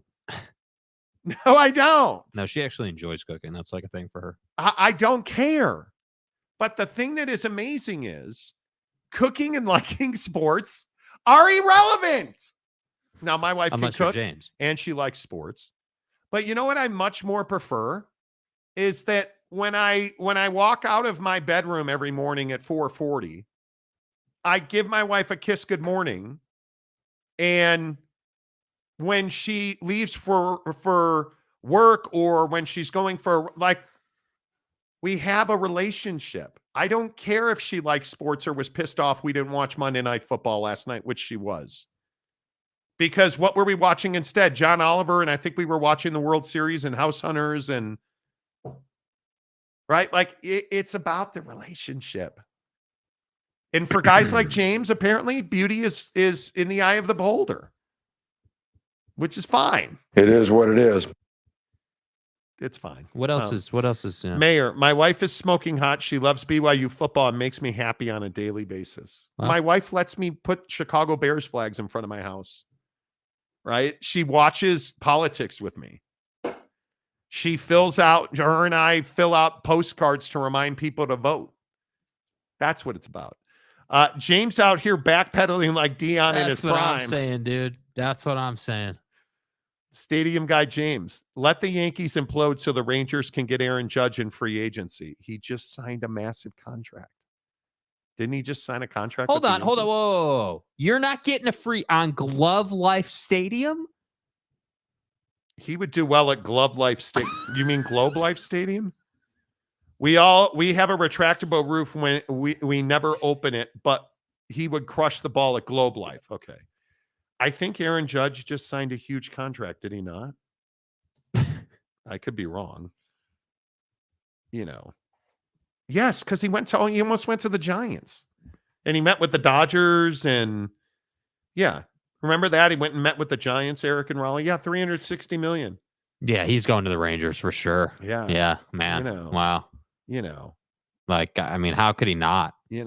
Like, what is his contract situation? Yeah, my dude is under contract for $40 million a year for the next 10 years. Me? Yeah, you're done. So when Geoff is saying, hey, this guy's been trash in the postseason or whatever you said. Couldn't agree more, dude. Like, total letdown, like, hasn't hit, hasn't done anything. Like, and again, it's this inability to lay off of the breaking stuff, which is just shocking. When Juan Soto goes to the Cubs and I watch him beat the hell out of the Padres on opening day, we can have a conversation. Yes, Brandon, the question is what's happening with Juan Soto? Off. Juan Soto is hitting free agency, not Judge. You're off base. See, base? It's baseball. Base. Your lead was a little too much. I'm the only one who's like, hey, why don't you sit Shohei? Because he's holding his arm on his collar. Yeah. Probably. Juan Soto's getting $480 million. Cubs are broke. We can't afford to pay him. No. Let's get to some Aaron Rodgers real quick here. Because as usual, the show is flying by today. Is it time for the Jets and Aaron Rodgers to part company? I think this is a fascinating conversation. Yeah. And I also think that we're going to have that conversation in 15 seconds after this from the Advocates. Hi, Sarah. Your dad told me about your accident. Can you tell me how it happened? Still kind of going through it, but I was stopped at a light, and then this car I heard it come up behind me, and bam, and it's kind of like in slow motion. That's what you get from the Advocates. One-on-one personal service, whether that's on FaceTime, a Zoom call, one-on-one in person, however you need to be served, that's what the Advocates are here to do. They give you clear, risk-free advice because they never charge you for a consultation or a retainer. You don't pay the Advocates unless and until they win your case. If you've been in an accident, if you got rear-ended, somebody ran a light, if you got hurt at the grocery store, if you got hurt at work, get to theadvocates.com, chat with an injury attorney 24/7, 365, and it won't cost you a dime at theadvocates.com. Is it time for the Jets to move on from the darkness? This is one of the weirdest things outside of James saying his wife is not hot that you're going to hear all day today. I'm in the darkness. You got to go in there, make peace with it. Offensively, our goal has just got to be score 30. Doesn't matter what the other two sides are doing. We have trust in our defense and teams, but if we're not scoring 30, we're underachieving. This offense can do that every single week. You got to go in the darkness. Embrace it. Embrace the ayahuasca. Embrace the hole in the ground. So are we done crowning Aaron Rodgers a Super Bowl champion before he's, made the playoffs? Is he what's wrong with the Jets? I think this is the biggest problem. And again, I'm going to tell you, Aaron Rodgers isn't the biggest problem with the Jets. And I know that a lot of people will disagree with me on this. Is he part of the problem? Yes, because they have an absolutely atrocious culture at the New York Jets. And I think it's from the top down. Woody Johnson admittedly spends bread, goes out and get guys like Aaron Rodgers. He goes out and gets a Devontae Adams. The problem is you don't have leadership. You don't have leadership in the locker room. You don't have leadership in the coaching ranks, and you don't have leadership from ownership. And I think that's the biggest deal, is that there's nobody that is holding everyone accountable so that everybody can be held accountable. That's what it takes to win. And I think you see it on a weekly basis in this league. The teams that don't have accountability routinely find ways to lose games. And that's been the biggest deal with the New York Jets. I don't think there's any doubt, Jake, that Aaron Rodgers is part of the problem, but is he the entirety of the problem? I don't know that he's the entirety of the problem, but I think it begins and ends with Aaron Rodgers. I think that, Aaron Rodgers went to the Jets with the expectation that he would end his career winning a Super Bowl and he'd bring a championship to that franchise, and, everything would be kosher. And that's just not happened. And not only has it not happened, you haven't even sniffed the playoffs. And obviously suffering the Achilles injury was a big deterrent to the success, but now he's back. Now he's, playing, and they're just not what they need to be. And everyone's like, oh, well, it's all Bob Salah's fault. It's all Robert's fault. So let's fire him. You're the same team. Your defense isn't as good as it should be. The offense is nowhere near what it's supposed to be. And you're losing to the Patriots because you're not putting up enough points. I think you lost 29-23, if memory serves. Like, you're not doing what you need to be doing. So is it all on Aaron? No, of course not. But there's a good portion of this that is on Aaron. I would say more than half of it is on Aaron, because the expectation was, you're going to come to our team, you're going to show us how to win, and you're going to throw us to a Super Bowl. And that's just not happened. And I'm so tired of, man, this guy is just incredible. Aaron Rodgers is, how could we not want Aaron Rodgers on our team? He's the best. He's a mate. Like, people just love this dude. And I'm sitting here saying, this guy's been a problem for multiple organizations now. Not only could he not win a Super Bowl in his prime, right? He's got one Super Bowl, and that was like 12 years ago. Other than that, he never was able to get over on Brady. He's had some of the best talent the league's had to offer over the years, and he's had all of his boys in Green Bay, and you couldn't get the job done when your team needs. So I'm just tired of, man, Aaron's the best. This is amazing. The Jets are going like I don't know. I always felt like that was unfounded. I always felt like the people saying that were taking it to extremes. And I just think it's unnecessary and inaccurate. And admittedly, I'm the guy that's a Bears fan, and so my hate of Aaron Rodgers is real, but it is, I think it's on the owner. I think he routinely makes bad hires. It is Aaron Rodgers. And I know this is cliche these days, but he's weird. It's weird. The things he says, like, look at the first just 10 seconds of this clip. In the darkness, you got to go in there, make peace with it. Offensively, our goal has just got to be score 30. Doesn't matter. Make peace with it. Been in the, like. So make peace with not being good. You're just weird, guy. You're a weirdo. You're a weird dude. It feels weird. You make people uncomfortable. And that is what this team is, man. It just is. It is what it is. I think is the bottom line. You guys you love James. Fat old Mormon and dying. Revoke the Jets charter. They're a toxic dumpster fire of an organization. Well, I don't disagree with that. UW fan Jin, I've been married 32 years. In my opinion, not tricky. Just be nice to your partner. Just be friends. Not rocket science. You're not going to be in love every day. It's a choice. Trust me. You're not going to be in love every day. It is a choice that you have to make. And what you say matters. Giggity. The Jets season couldn't have happened to a better QB. Exactly right. Exactly right. Brandon Butler, Aaron needs to be out of the league. I think he might be done. Yeah, in my opinion. So, Mayor McCluskey, will Jet fans ever recognize that Zachy Poo wasn't the problem? Not saying he was a savior or good, but clearly he wasn't the problem. Jets are poverty. That's a poverty program, bro. Where is Aaron right now? Who are you? Oregon Ducks football. Phil Venzer. Did the Bears complain about the missed holding on the Hail Mary? They did. But is that why the Hail Mary was completed? No.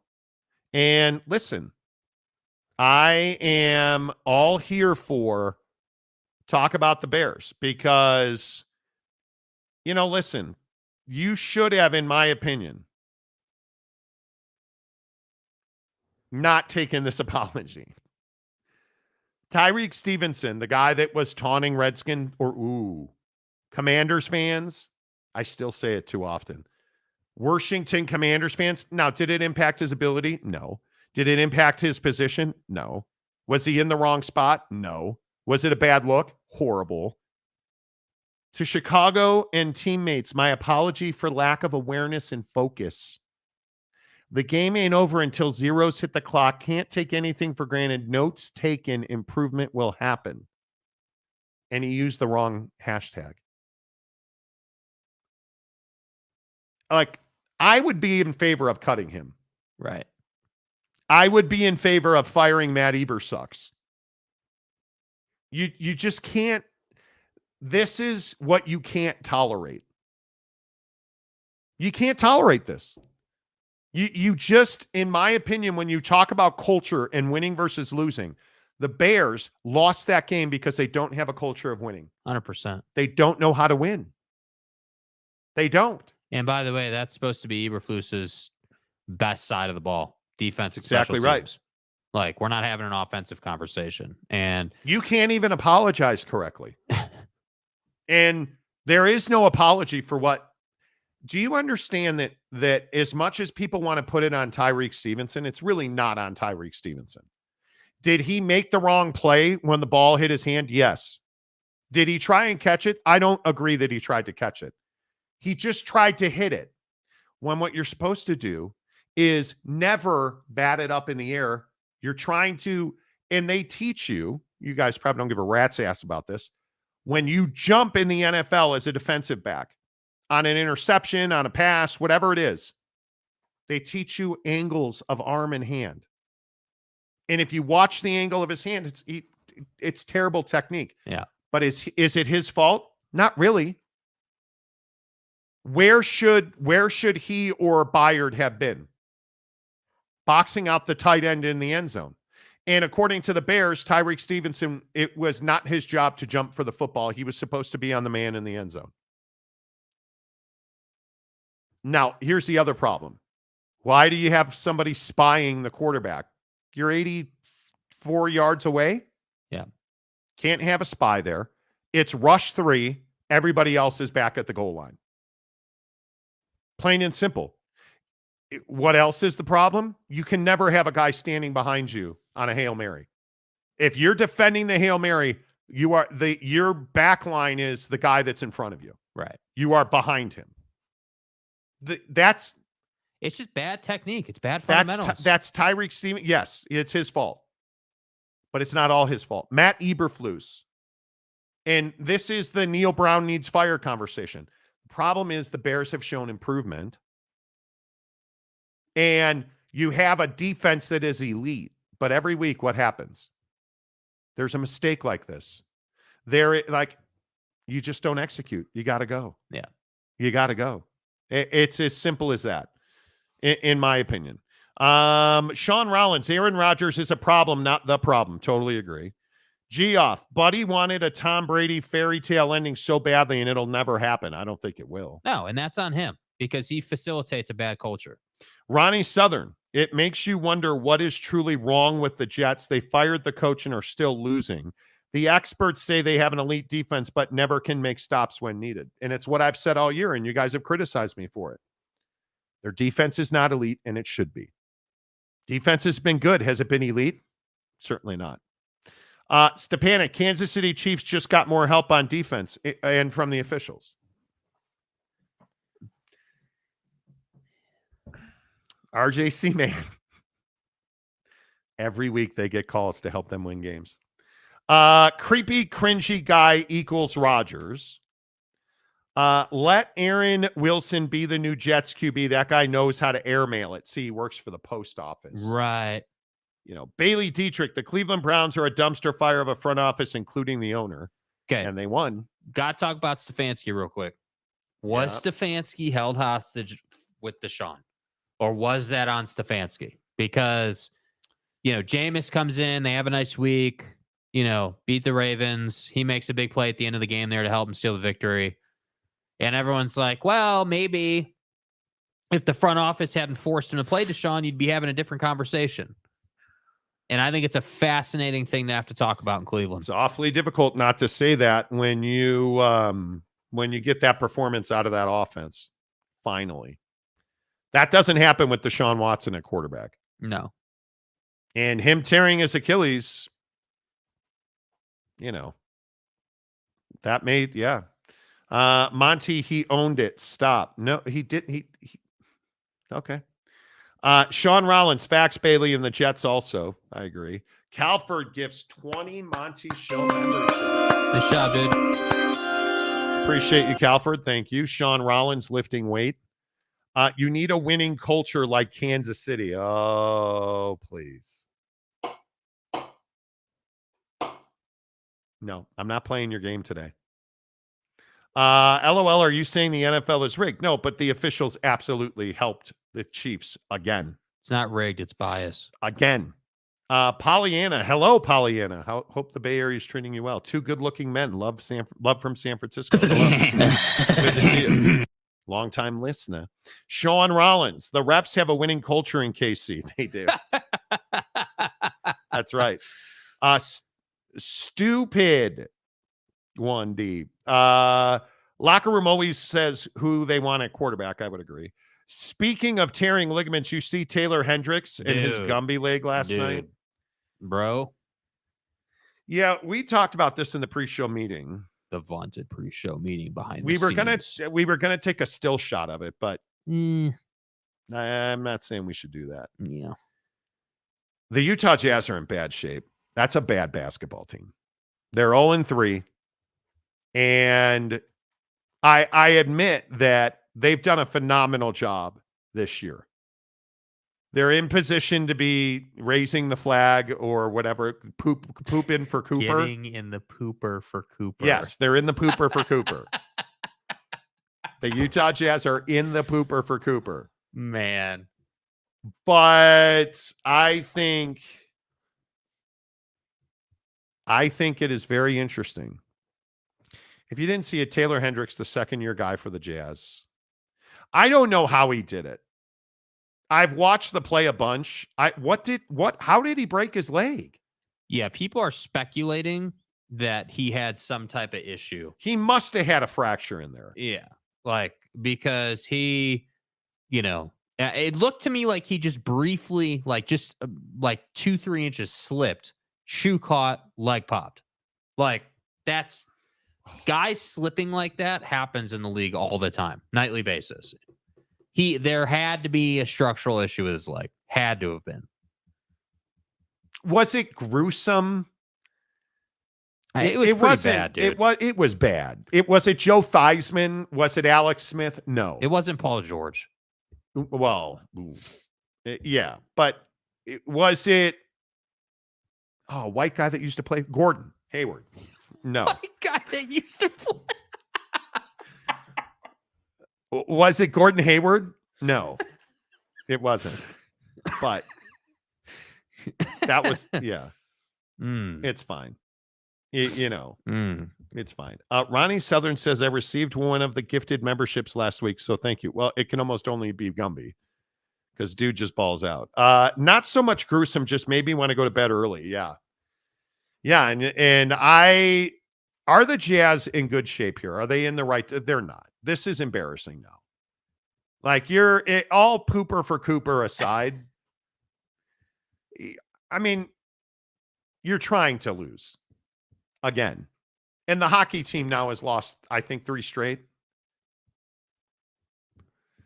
Everything he touches turns to. Hey, listen. It's only 3 games. I'm the red ass on the show when it comes to dude. So I'll give him the benefit of the doubt. Hey, it's 3 games. Everything's fine. You're going to turn it around and make the postseason.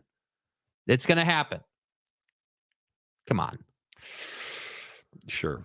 This is a career changer of an injury. Dislocated ankle changes for players. I want to wait and see what the official diagnosis is. If it did break at the ankle and there is joint dislocation there, that generally means that there is tearing, a lot of tearing.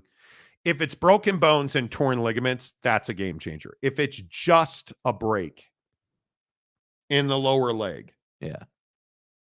We'll see. Ooh, we'll see. I agree. That was gnarly. What do you guys make of LeBron last night? If you look at LeBron James and the Lakers, this is the first time I've seen LeBron this year, and I've said to myself, boy, he looked like he was tired. And admittedly, hey, he said he wants to play 82 games. Who am I to say no to that? Well, I'm the guy that thinks the Lakers should be competing for a championship. It doesn't really help the Lakers if LeBron plays 82 straight. They're in, Phoenix last night, and he scores 11 points, and they lose. They got 8 points off their bench. Last night, he just did not play well. He did not pass when he should have passed, and when he did pass, he turned it over. He missed connect in the corner how many times? The missed free throw was absolute debauchery. and you're finally, as the Lakers, doing all these things right. JJ Redick is actually, I know this is crazy, running really elite offense on that team.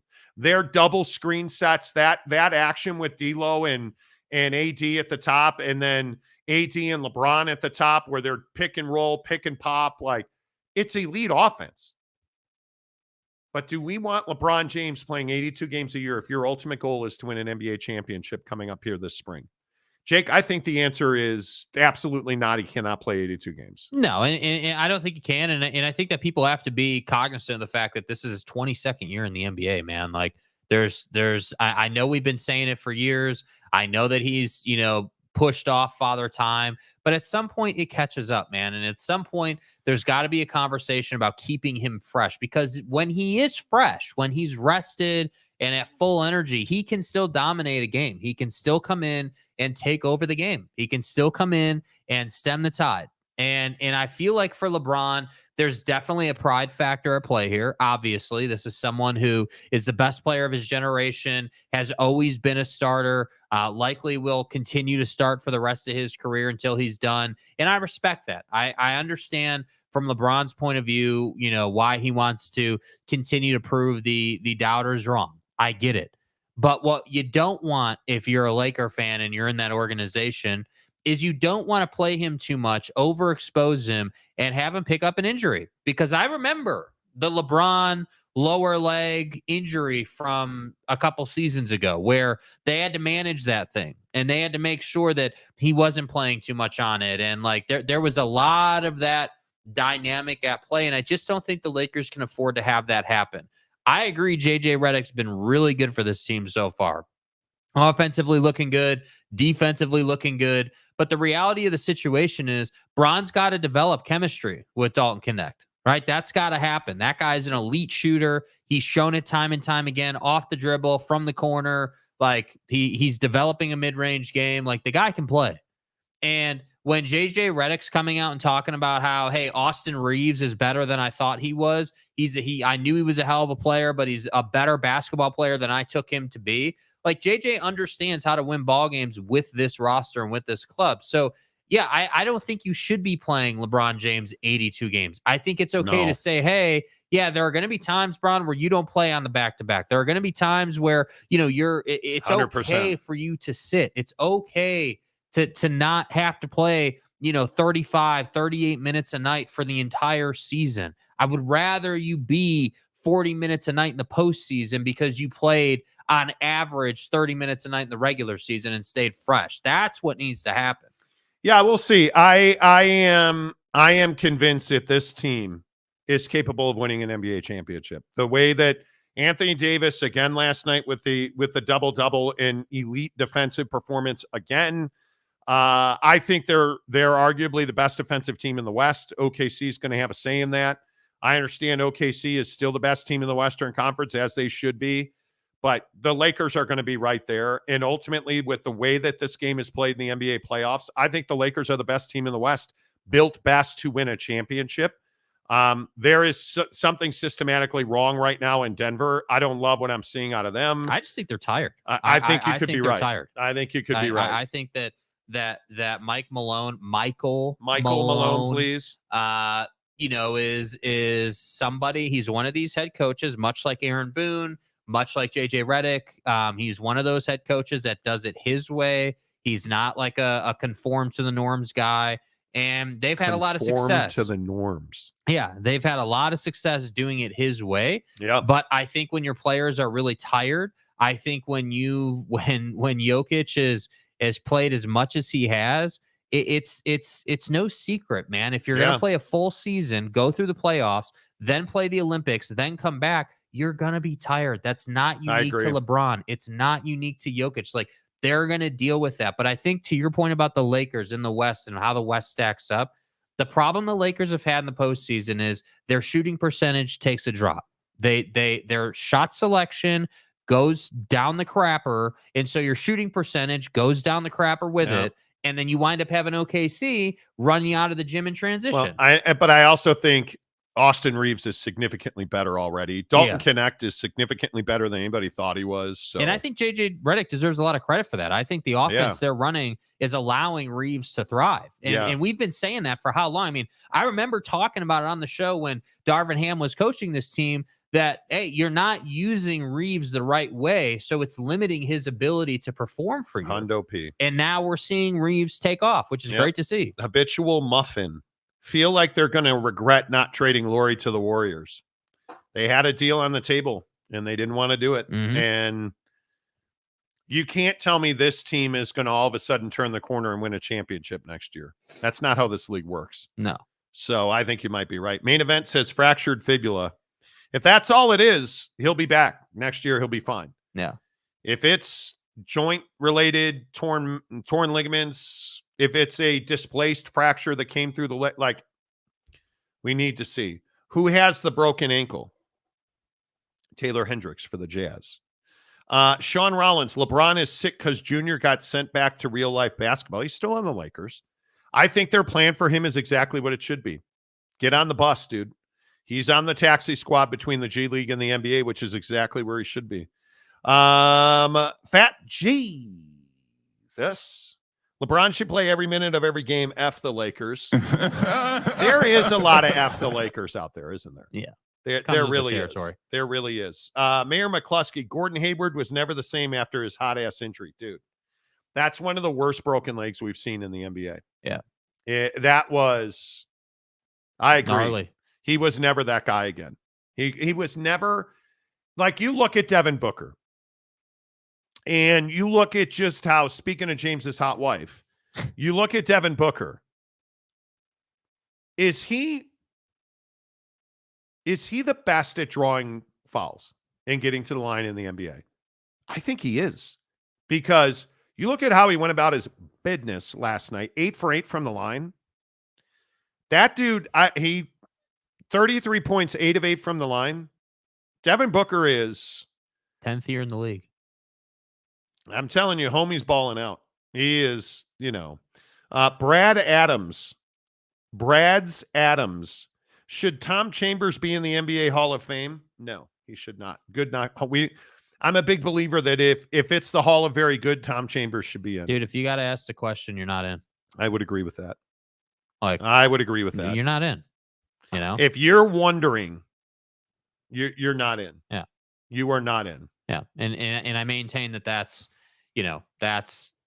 is unique to no sport. That applies to every sport. Like, you can say, hey, this guy's in, this guy's not in. And also, while it is off topic, while we're on that topic, gambling, steroids, these external factors that were at play during certain generations for certain guys, I think exclude you. I think that, I should be able to say to you, Roger Clemens, yeah, if you didn't take steroids, you'd be in, but you did, so you're not. It's the Rocket, please. Yeah, you never took lidocaine and B12. We get it, dude. I understand. Lidocaine and B12. I get it. So, it's just one of these deals where I'm watching the NBA this year, appreciating dudes. I appreciate Book. I appreciate Steph. I appreciate, Klay Thompson last night. We're talking about the Taylor Hendricks thing. Dude, did anyone see Klay Thompson on the bench with the towel over his head being like, yeah, dude, I've been there. I've done my ACL. I did my Achilles. Like, I've done these things. And, it's just tough to see that this golden age, because I really do believe, like, I'm always the guy on the show that was too young to have appreciated these awesome times in sports, right? Like, it always seems like, whether it's the NFL or any other league, I was just too young to appreciate it. Michael, obviously. Michael Jordan. But Mike. I was not too young MJ to appreciate the LeBron, KD, Steph, Book, how much Paul pressure? George. How much pressure is on Ant right now? Anthony Edwards. I think there's a lot. I think his disappointing run through the Olympics when he self-proclaimed the best player on that team. Mm-hmm. I think they traded Karl Anthony Towns, and they're not elite. They're not great. It's one of the dumbest trades I've ever seen. Literally, I'm not even Oh, exaggerating. I think they're going to tear it down. Yeah. I don't think there's any doubt about that. Yeah. And doing the Rudy renegotiation was part of that. But you can't tell me they're done. And I know it's early in the season, but we've seen a lot of stuff emerge. I think Brad Beal is better than we thought he was going to be. I think it's their second season together now. Time heals all wounds. I think Golden State needs another star.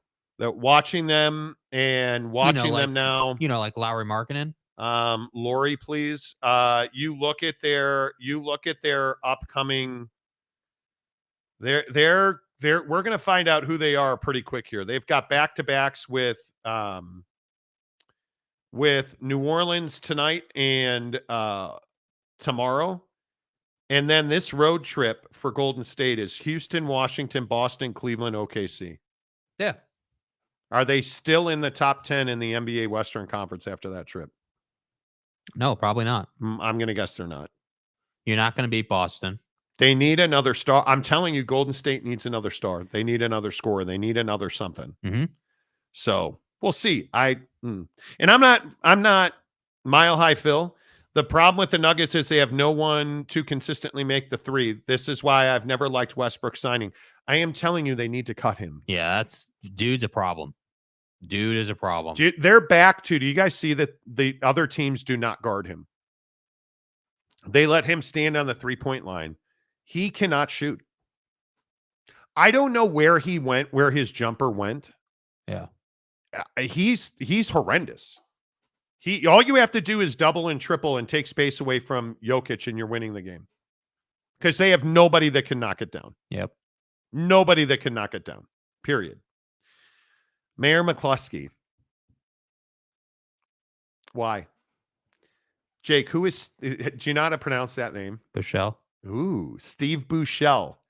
Do you guys know who Steve Buechele is? Should Keith Moreland be in the Hall of Fame? How about Bob Dernier? Hey, look here, man. I can play this game all day long. You want to play 80s baseball player? You want to play roid guy with hemorrhoids? I can do Steve Buechele. Do you even live? All day long. I'm here. Where are you, sir?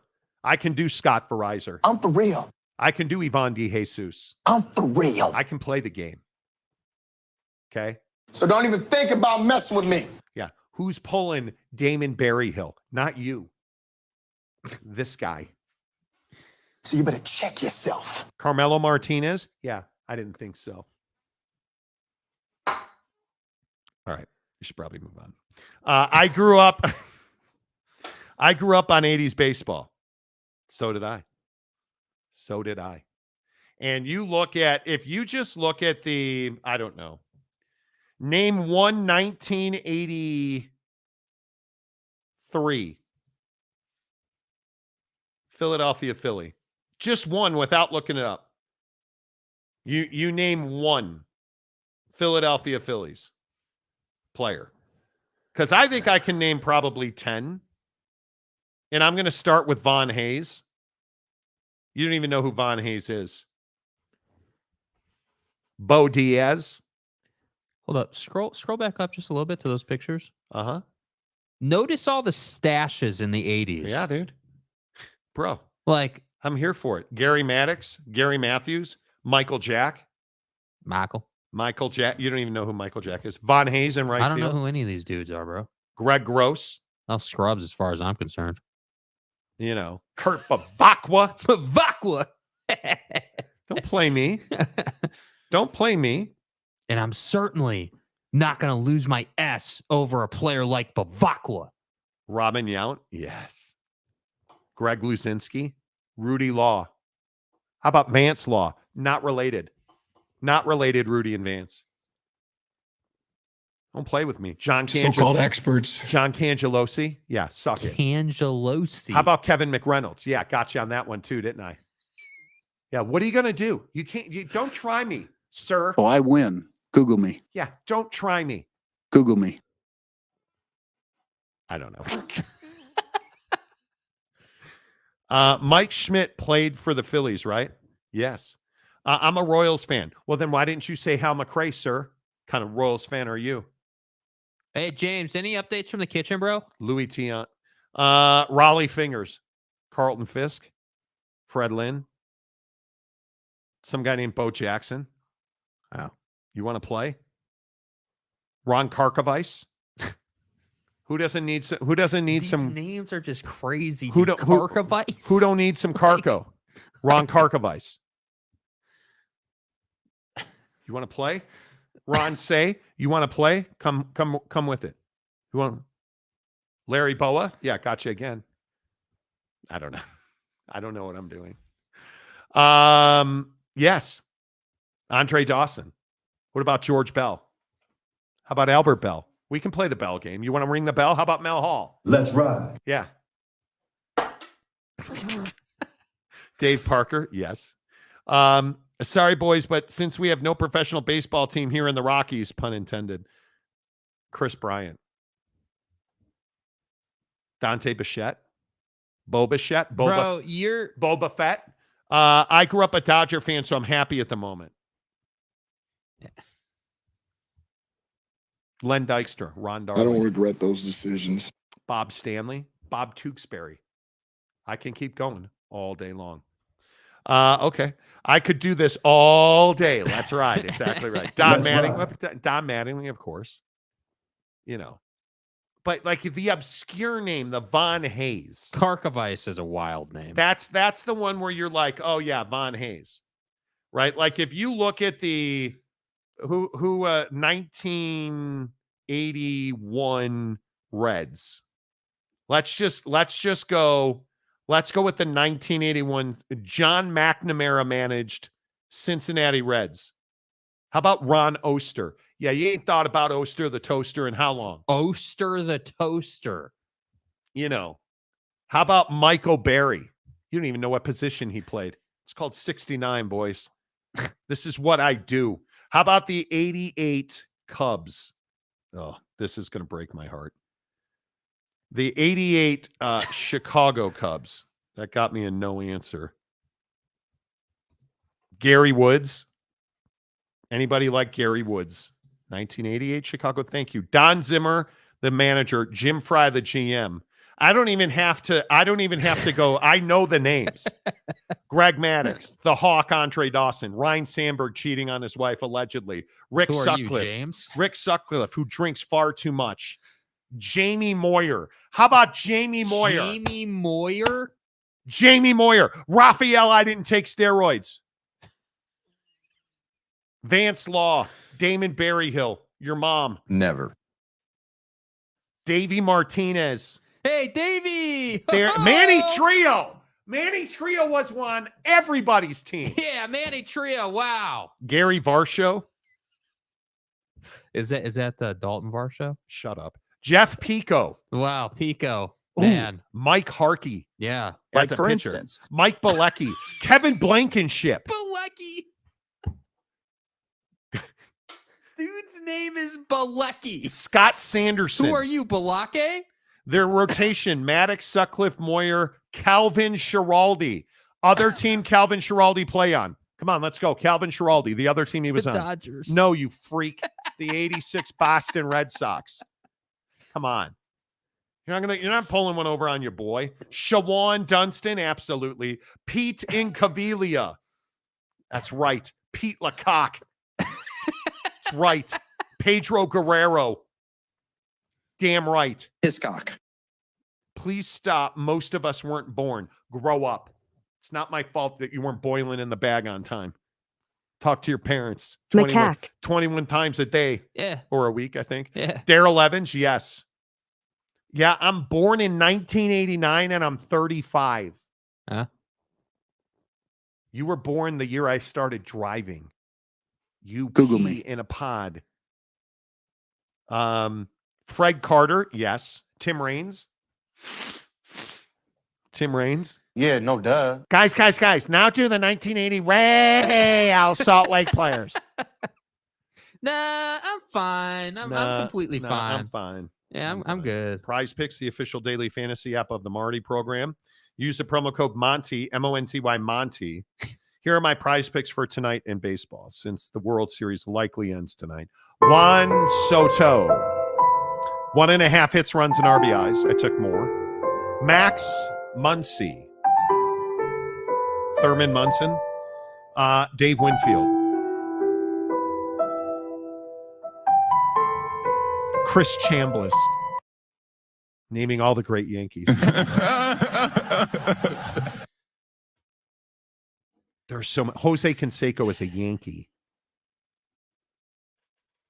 Max Muncy, 1.5 hits, runs, and RBIs. More on a Demon. Frederico Freeman. 1.5 total bases. More. Yeah. To pay $90 if I go 3 for 3. Doll hairs. Pimp's gonna pimp. It's what I do, boys. It's what I do.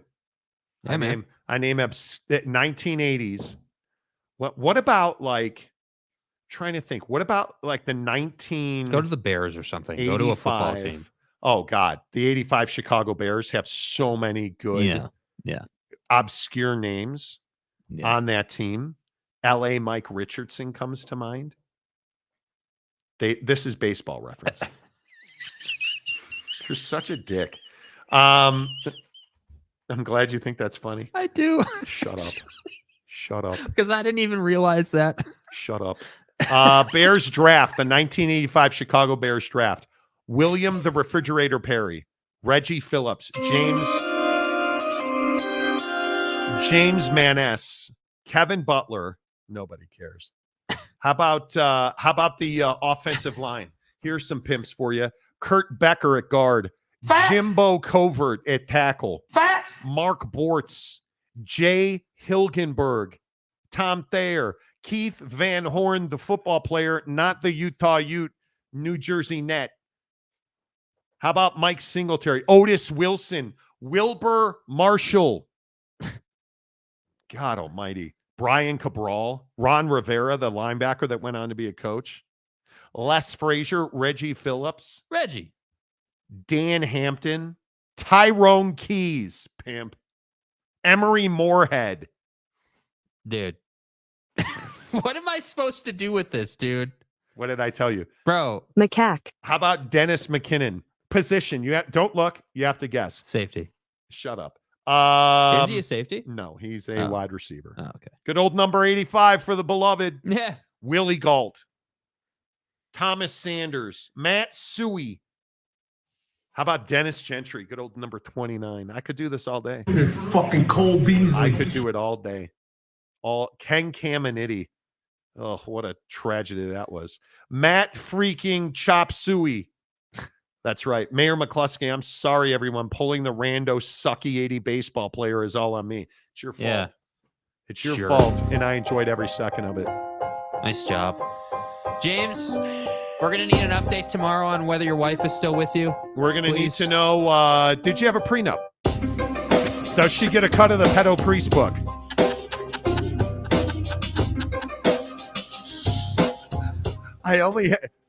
Oak State James, you guys, Stadium Guy James is writing a book about pedophilia in the priesthood. Bro, we didn't get to the headline you talked about before the show. That was controversial. Which was what? Remember the banner you wrote that you asked me about? Remember the one we talked about? Is this too much right here for a banner?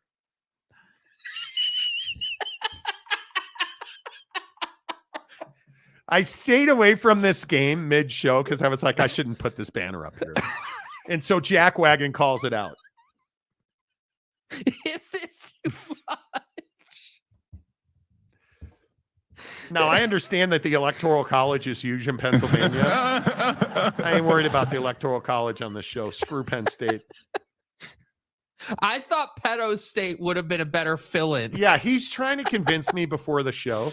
He's like, hey, man, just put Pedo State up there. Yeah.